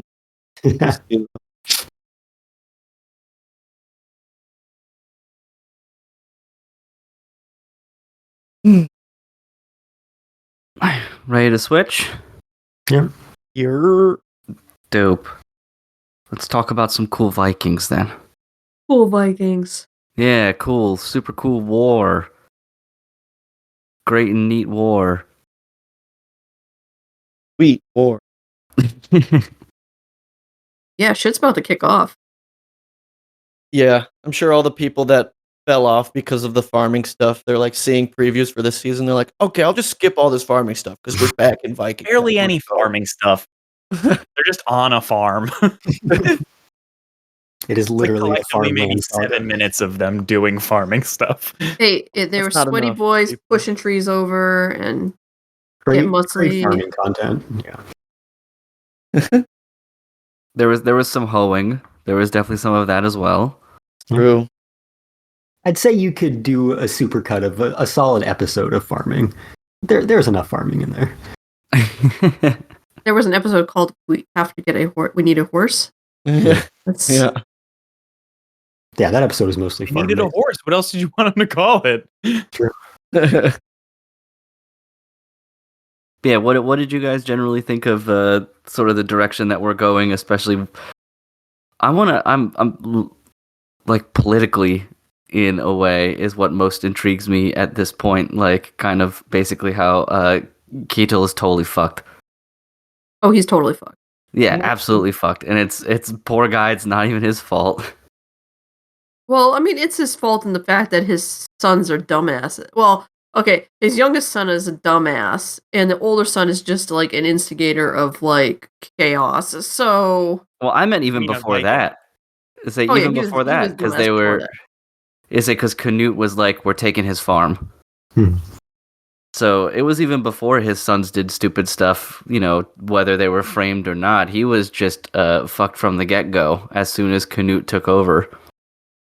He made himself very rich and decided that rather than fund a private army to protect his land, he was going to pay off the king, which just made it so that on the books he had a fuck ton of money.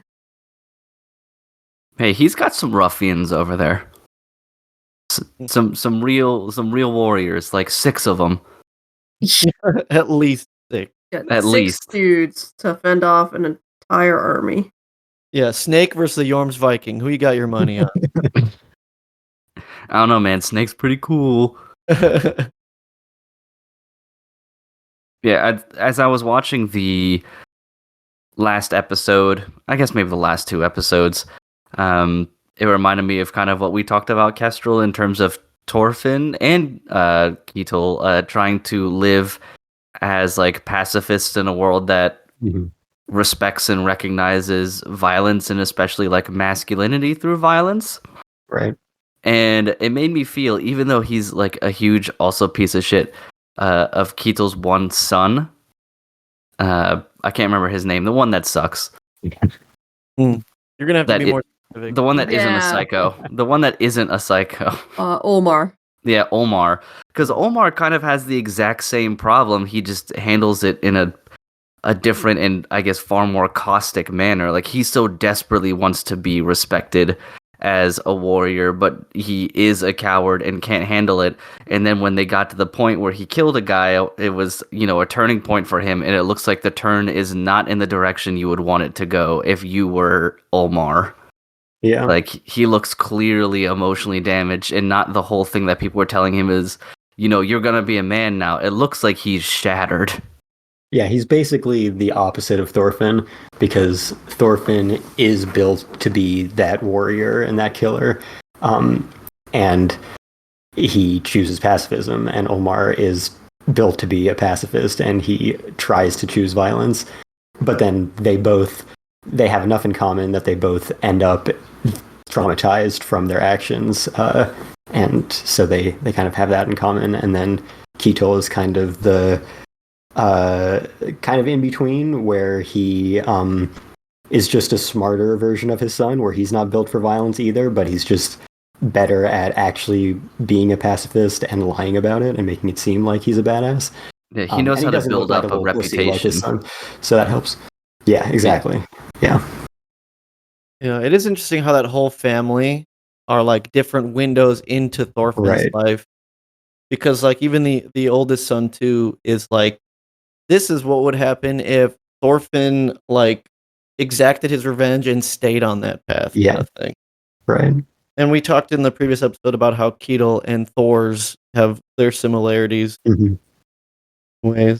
But yeah, it's a really cool thing about the series is that a lot of Viking media, you get the same kind of archetypes with a lot of the cast.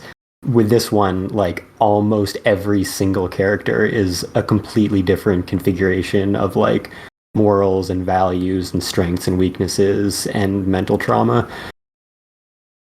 I gotta give a shouts out as well to Einar's voice actor. I feel like the whole season that man's been killing it. Delivery, but also the episode where Thorfinn had the dream where he didn't go to war and his dad was still alive.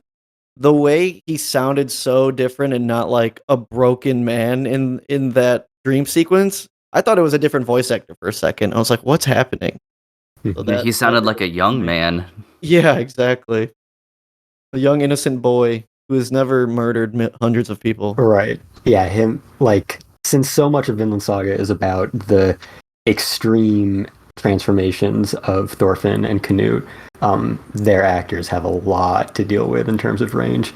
They probably had them audition with, like, every kind of line that you would have to do as that character because it's just so different across their story arcs. Yeah. Quick, act like violence is cool. Now act like it's not cool. Right. Yeah, I'm especially interested to see what's going to happen from like Canute's point of view in this because he's clearly losing his mind. Yeah. Oh, you mean it's not normal to see your dead father's head rolling around everywhere and mocking you? I mean, maybe once is okay. Yeah, the fact that it actually rolls around following him, like, so funny. Yeah, I mean, Yeah, Thorfinn I mean, gets it who once for hasn't? 30 minutes. Yeah, who hasn't once? But yeah, when you start, especially that line where he's like, "I think the equivalent of I think we're best friends now." Did we just become best friends? Yeah, did we just become best friends? I was like, oh no.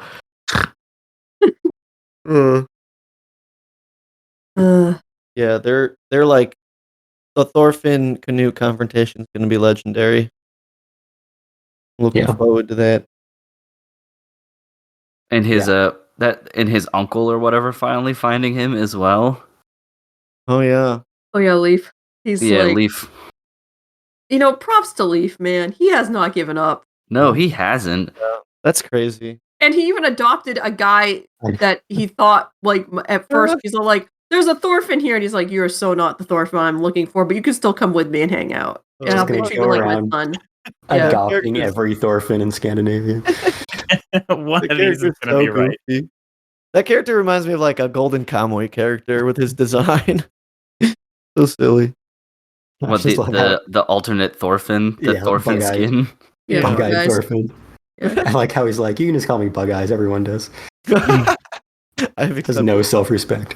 Because it was clearly like Leaf adopted him, and he's like, "Oh, you're not the right Thorfinn. You're Bug-eyed Thorfinn," and so his name is just Bug Eyes now.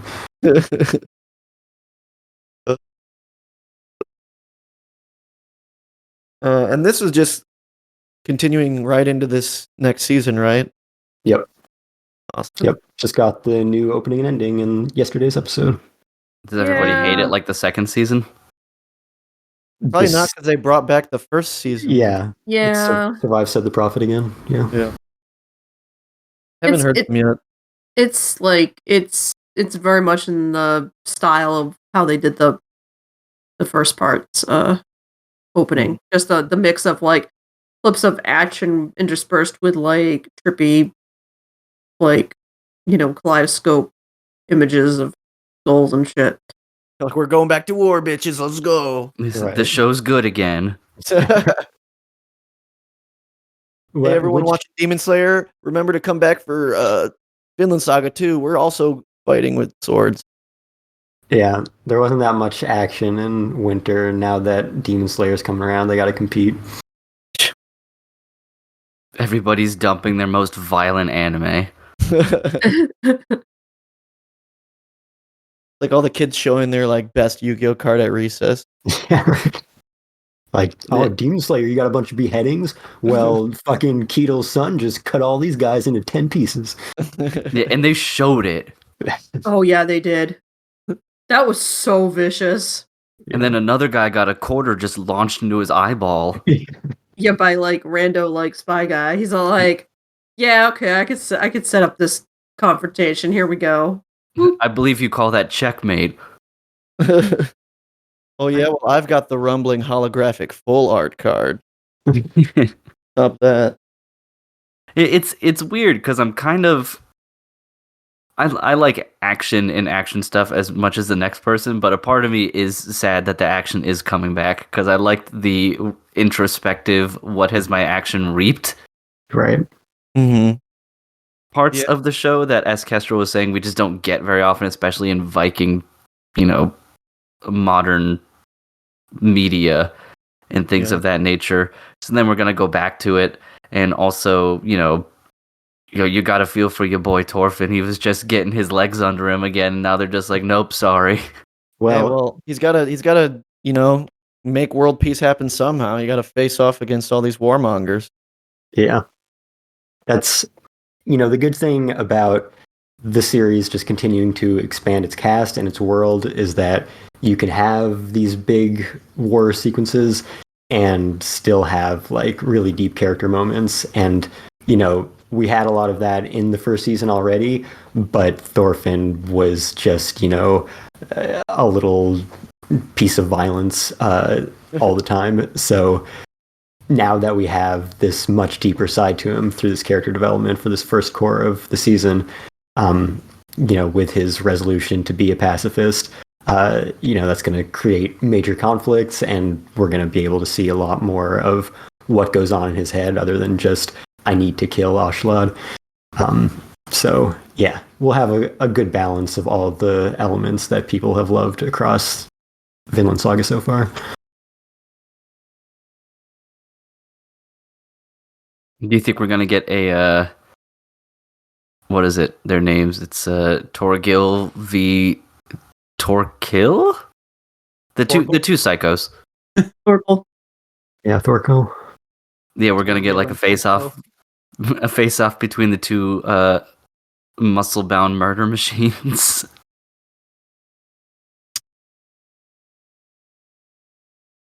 Watch them just do the Armstrong handshake moment. Right. Yep. Be great. I'm not, as someone who has read the manga, up to relatively, not the most recent volumes, but yeah, I'm not gonna say anything. I know where this is going. Yeah, I did not respond to that prompt either. So we're going back to farming then. We're not even way That's just down. what the show is now. That's just there is no war. They're gonna show up and they're gonna want to do war, but then Torfinn's gonna be like, "Sorry, I gotta harvest this wheat," and then we get 13 episodes of wheat harvesting. Hey, the show is called Vinland Saga. They got to get to Vinland at some point. Yeah, we're actually getting the fishing arc next. So. Yeah, right. Eventually, after 15 years, Vinland starts to become relevant. Yeah, and then it's just then the anime just becomes Animal Crossing, basically. Yeah, I mean, sign me up. What did you guys think of the scene/episode of Thorfinn Goes to Hell? Oh, that was the best episode in Vinland Saga. Peak. Yeah. It does not get better than that. Yeah. I think the end of the prologue from season 1 is still my favorite episode, but that's definitely a close second. Definitely by far the best of this season so far. I still laugh because I still laugh about how joyous the animators were and all the zombies just beating the shit out of each other. Like up to that point in the season, I felt like the art and the animation and the cinematography wasn't impressing me as much as the Wit season did. The common theme since Mappa keeps picking up discarded Wit shows. Yeah. But yeah, that episode just went all out. It was gorgeous, and I feel like ever since then it's been looking pretty good. Yeah, I've got to agree that it was peak of the show. Just everything about it was incredible, from storytelling, and then the moment that zombies or demons, whatever you want to call them, like looked up at Thorfinn and they were crying because they were the people that he killed. I was like, oh my god. Yeah. I mean, So good. any scene with Escalade in it is gonna be fucking 10 out of 10. Yeah, it's like car out of nowhere. It was red. Yeah, literally both of Thorfinn's dads showed up. That was literally the buddy daddy, you know? oh the, my the god, buddy daddy showed up. It all comes Thor's and around. Ashlad were the buddy daddies all along. Maybe the Vinland is the buddy daddies we made along the way. Jesus Christ. I mean, Yeah, Ashalad coming back just long enough to reprise his role as like antagonistic father figure was perfect because it felt like he was trying to like guide Thorfinn to what the goal would be, but at the same time just being like an ass about it. Which was perfect because I was like, he's not gonna have a heart to heart. He's just gonna be like, you're pathetic, but this is what you need to do. And then everything leading up to that point and him climbing back up, I was just like, man, this is a seminal moment for Thorfinn, but also how horrifying. Yeah. Yeah, I mean, it's just go ahead. Go ahead. I was just gonna say it was just a brilliant 30-minute visual depiction of trauma, and it was amazing. Yeah. Good old fashioned tough love. well, the crazy part is when you realize that that's the recurring nightmare he's been having, that he keeps on waking up screaming from. exactly. And you're like, he's been living that every night. Yep. Mm-hmm. Yeah, it's every single night waking up screaming. I mean, it's a testament to his physical form that he could do that and still do all of the farming and not just break down from sheer like mental and physical exhaustion. Yeah. I mean, probably why he doesn't talk most of the episode. He Exactly. like blew out his vocal cords every night. well, yeah, that, and I think he's just so mentally exhausted and just so traumatized, and had, up to that point hadn't really figured out how to process any of it. So that's why he had just shut down so much. That was the only way he could cope and get through life. Yeah, you do know it's pretty bad when you just let that guy cut your ear off, essentially. Yep. Yeah. Oh man, Fox getting punched felt so good. Love that. Especially because it was Mike Tyson style. Yeah. Yeah, he's gonna have a lot of really tough choices coming up ahead, where his moral choices are going to come into a heavy direct conflict with the reality around him. So I'm very interested to see what's going to happen in that standpoint, because he's gonna want to be a pacifist, but I don't think it's gonna. It's like I don't think it's gonna play out that way. He may still live as a pacifist, but either decision he makes is going to have direct consequences on his life, either for him or those around him. Yeah, it's like Canute is the unstoppable force and Thorfinn is the unmovable wall, but it's like, so what happened in that situation? Yeah. Well, you're gonna have a situation like to bring it up again, but Thorfinn is gonna be living in a state where it's like Star Trek and the Prime Directive, where you're not supposed to interfere, but even with you not interfering, you're still interfering. Mm-hmm. You're just not directly influencing. So either you directly influence or you let it go and you indirectly influence. But either way, your presence in the situation and your ability to change it immediately has an effect, regardless of the choice that you make. And then it just turns into the lesser of two evils. Yeah.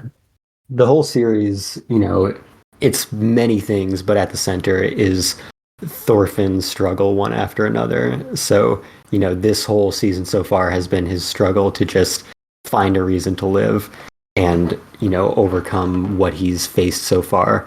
And now that he's finally gotten to that point and is finally comfortable with saying, this is what my life is going to be, then we have to immediately get a conflict that throws that out the window and forces him to, come face to face with how that doesn't really work in this world.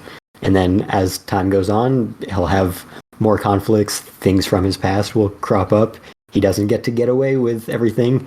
So yeah, it's just a great character arc over the course of this long, sprawling epic.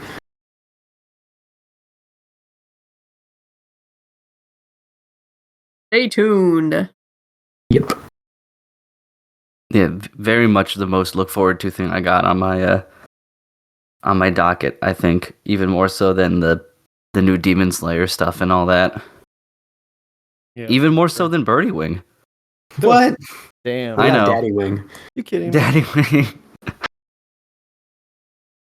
Wing. About birdie daddies.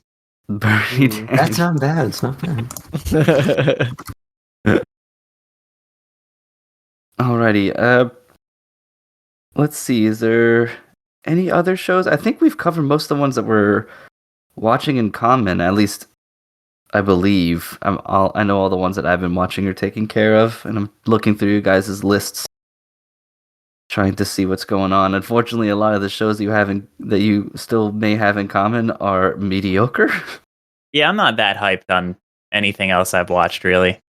My Hero was really good this season. It's like a return to form for that show after it's been really fucking boring for a while. Yep, totally. Yeah. I feel Totally. like it's not even a hot take to say, just like overall, like across the whole season, it might be the best season of My Hero. I think it's my third favorite, but it Same. Third. might Wow. be like the best made. It's just not my favorite. Well, I Yeah. agree. Like I think the peak for me is still the end of season 3, the All Yeah. Might, All for Well, One fight. Yeah, middle of season 3. Yeah. I like season 2 the most just because it was like my first real tournament arc ever. Oh wow, Nice. damn. I don't watch shonen normally, so it was Yeah. cool having a fucking big ass tournament that lasted a whole Wait, season. I have to absorb that information into my brain. I'm not processing what you just said. Yeah, was your first Yeah, I tournament? don't normally watch shows like that. Yeah, I believe it. Damn. I can see why then that could be that good for you. It was rad. I love tournament arcs apparently. Oh my god, that kills me. Like I feel like you just accidentally stumble into those when you're dealing with anime, whether you participated or not. Yeah. I guess it's a good thing you stopped watching Birdie Wing, because wasn't that about to have a tournament arc or something? It kind of did. Nothing that happens in Birdie Wing counts. As Yeah. it's just not a real show. Yet But we maybe talk about it more than any other show. That's true. I think season 3 is my favorite than season 2 than this one. Yeah, that's fair. I feel like but yeah, I do feel like production-wise, it's just a blessing that they weren't competing with staff they had to send to make a movie and stuff. So Yeah. I mean, the fact that they were able to make it so high quality while they were competing with Mob Psycho and Bungo Stray Dogs, it's crazy how good all 3 ended up being. Yeah, I don't know. I don't know how they do it. But I'm just really impressed because, for a show that gets a lot of heat for being an ensemble thing that needs to talk about and mention all of its characters and like make them all semi-relevant even when they aren't most of the time. I think the fact that they nail that into you the whole show really paid off with the episode where they all bring Deku back to UA, because it's like, oh yeah, we do know, like every time they flash back to a moment, it's like, yeah, they've really been setting up that like these kids have all been in it together until now.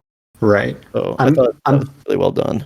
I really have always appreciated how My Hero Academia fleshes out the 20 members of Class A. I did not need them to try to do that with the other classes in the previous season.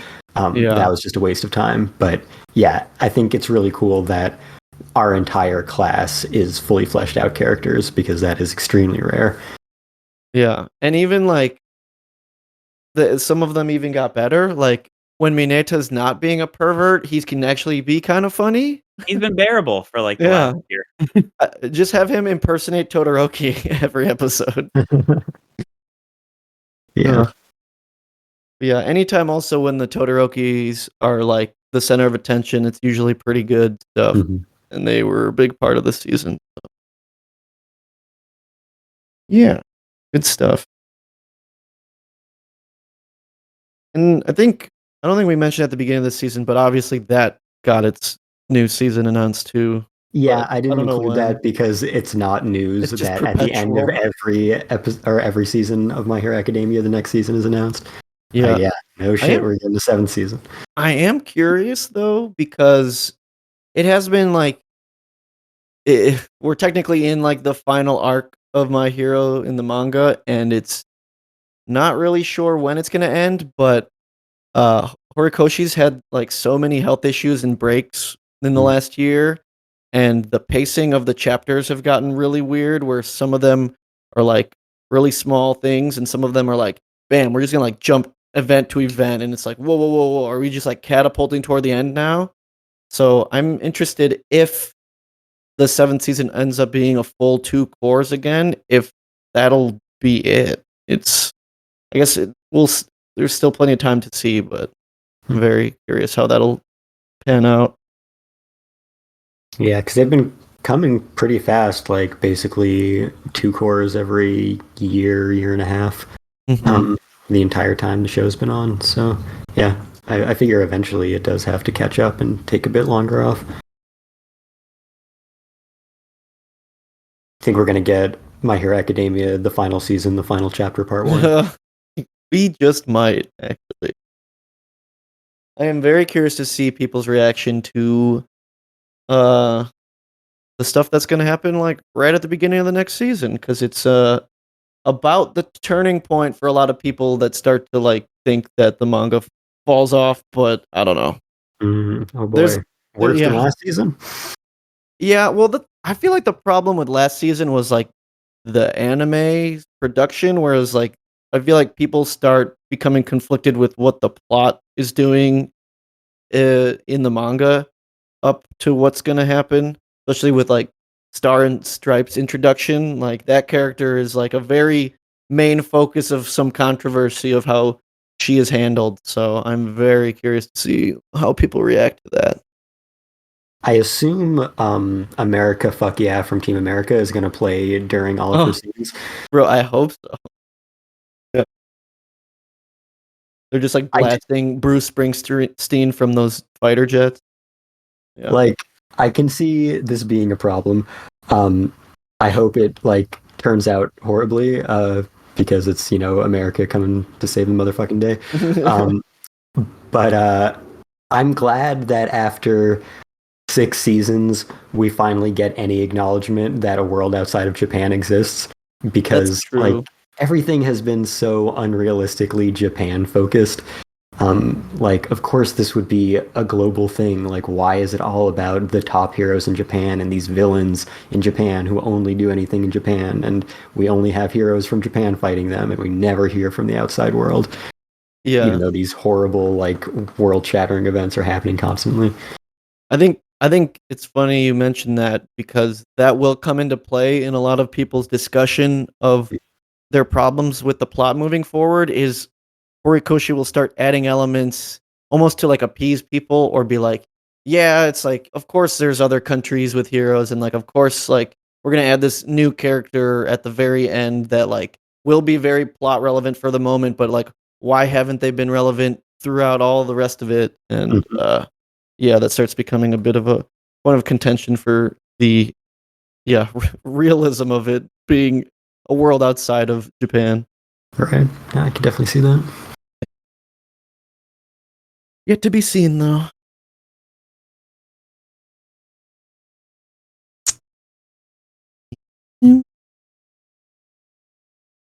Okay. All right.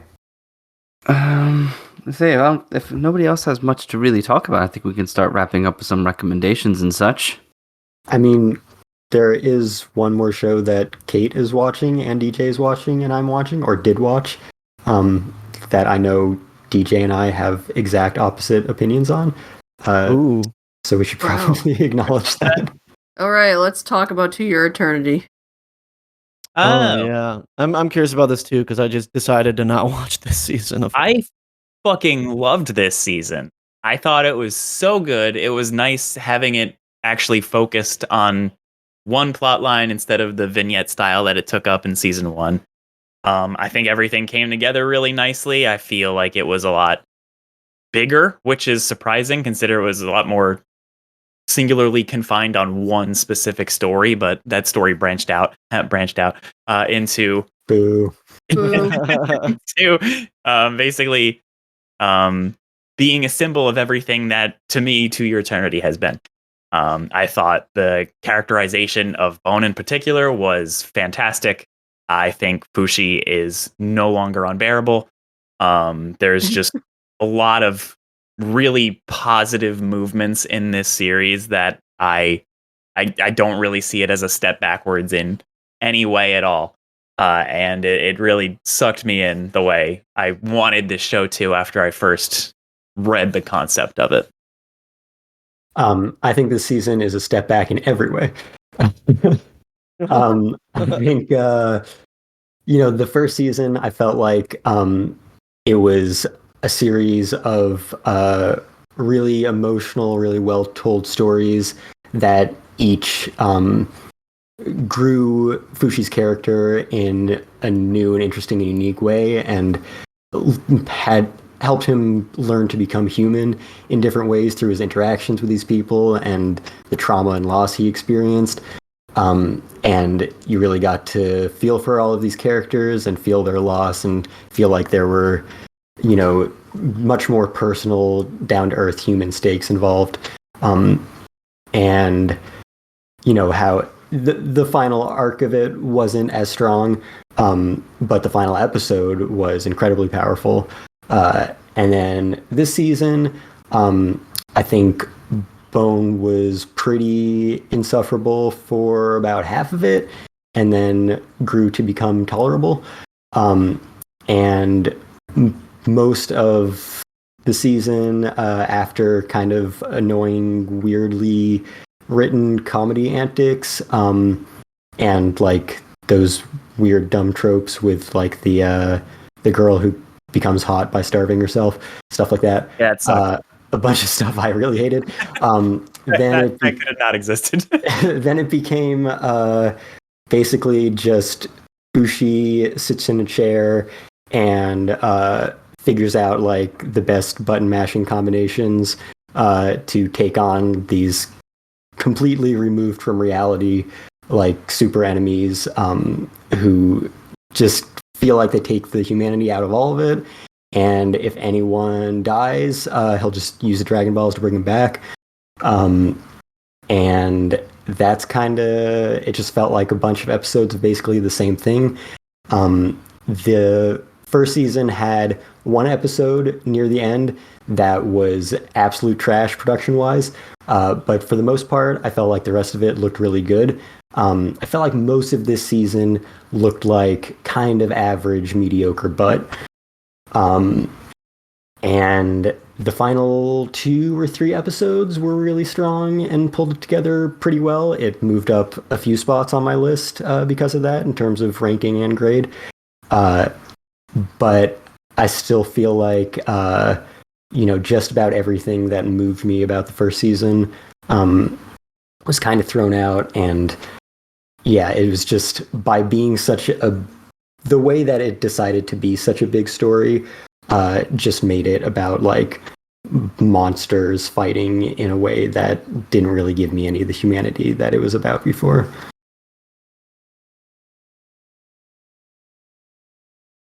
I mean, I guess I'm somewhere in the middle. But I figured you would be, yeah. Yeah. I don't know. I thought the animation was smoother this season than the previous season, just by virtue of like it felt more even throughout, minus the one frantic, crazy fucking sequence at the end of one episode that was like, okay, somebody wanted to show off here. Yeah, yeah, that was super cool. I was like, that was random, and I wish more of that. But really rad 10 seconds. Yeah, it was dope. It didn't last, but it was dope. It's like because the first season Fushi was not really a character; he was a plot device. And only in the second season did he really like become a character. Well, he was starting to become like a person by the end of the first season, but like he still wasn't quite all the way there. At least not until the events of this season went by. And yeah, they did spend a lot of time, dwelling on a set of characters that, like, yeah, I could have done without most of the antics of, like, Bond's extended family. Like, his sister serves absolutely no fucking point in I hate her. anything. I hate all of them. She's, like, useless. They're, like, I feel nothing against his mom and dad. They're fine, but, like, and the brother, but, like, oh god, like, why does the sister exist? She has no point. And,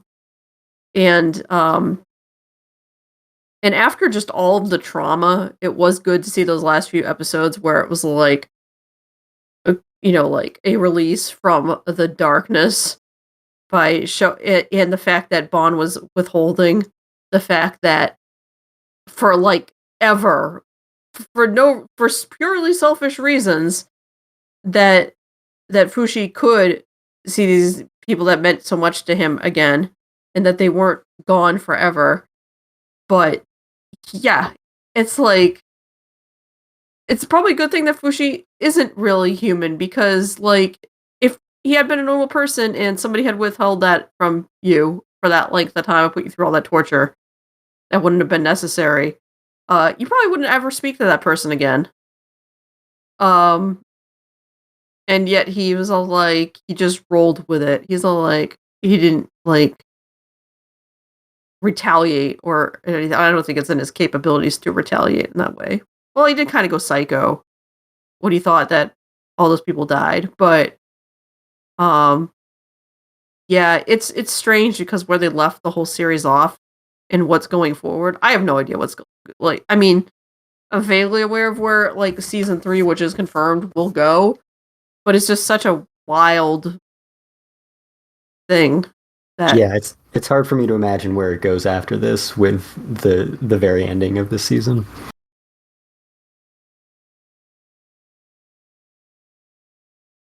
I don't know. Yeah, solid, mid.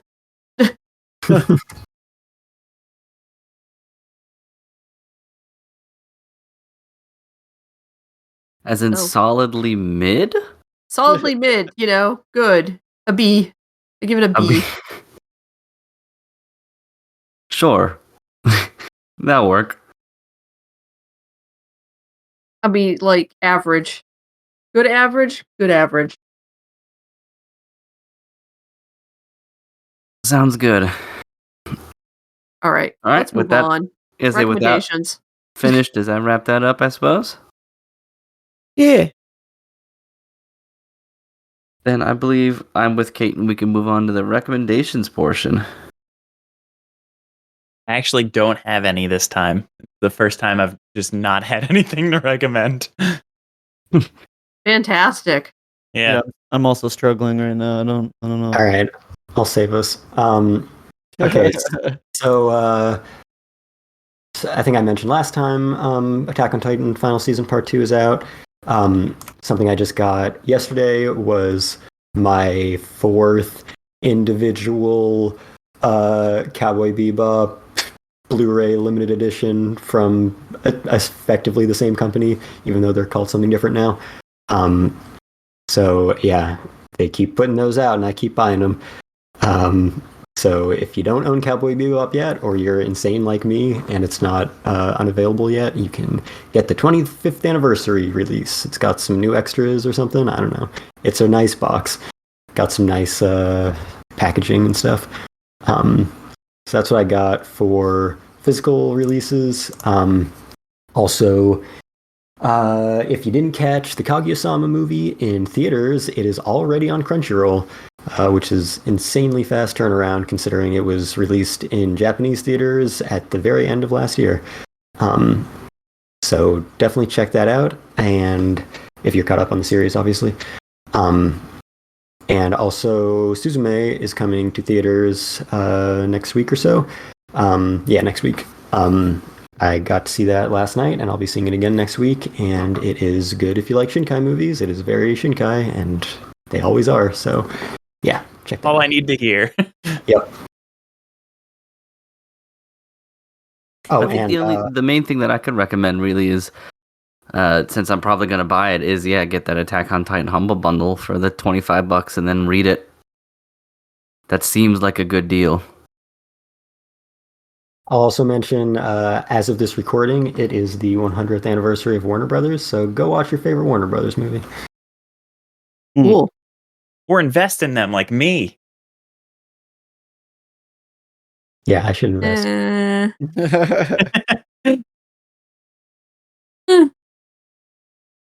I have a recommendation for computer game. Dredge is cool. Do you like Lovecraftian horror? Do you like fishing? Then Dredge is the game for you. That's a combo. It's actually kind of surprisingly chill. Despite the cosmic horror of deep sea ocean things, periodically rising to the surface and crazy people on islands asking for weird artifacts. So that game's fun. It's affordable, and you should all check it out. If there was a demo out, I don't know if the demo still exists, but yeah, it's cool. I've been enjoying it a lot. Nice. Been kind of mainlining it, so I still have to finish Wolong. I finished New Game Plus. I have 100% of the game now. Jesus. Nice. Yeah. It does get significantly easier after Lubu. It does. Yeah. That's the peak. Yeah, that's the peak of the difficulty, at least thus far. Most of the bosses I've been able to defeat in 1 or 2 tries after that. I guess I do have one recommendation. If you like to purchase manga and like to support publishers that aren't as big as like Shonen Jump, check out Denpa, because they're soon to be coming out with March Comes In Like a Lion, which is a wonderful anime. So I'm hoping to get my hands on the manga when they eventually release that. But they also have some other good titles like Kaiji, which is a very fun series, and then Heavenly Delusion, which I think is going to be airing this upcoming season. I think the first episode's out now. Yeah, it just dropped today. Yeah, check out Denpa. They got some cool stuff. Yeah, I can't wait to get my March Comes In Like a Lion volume. Yeah.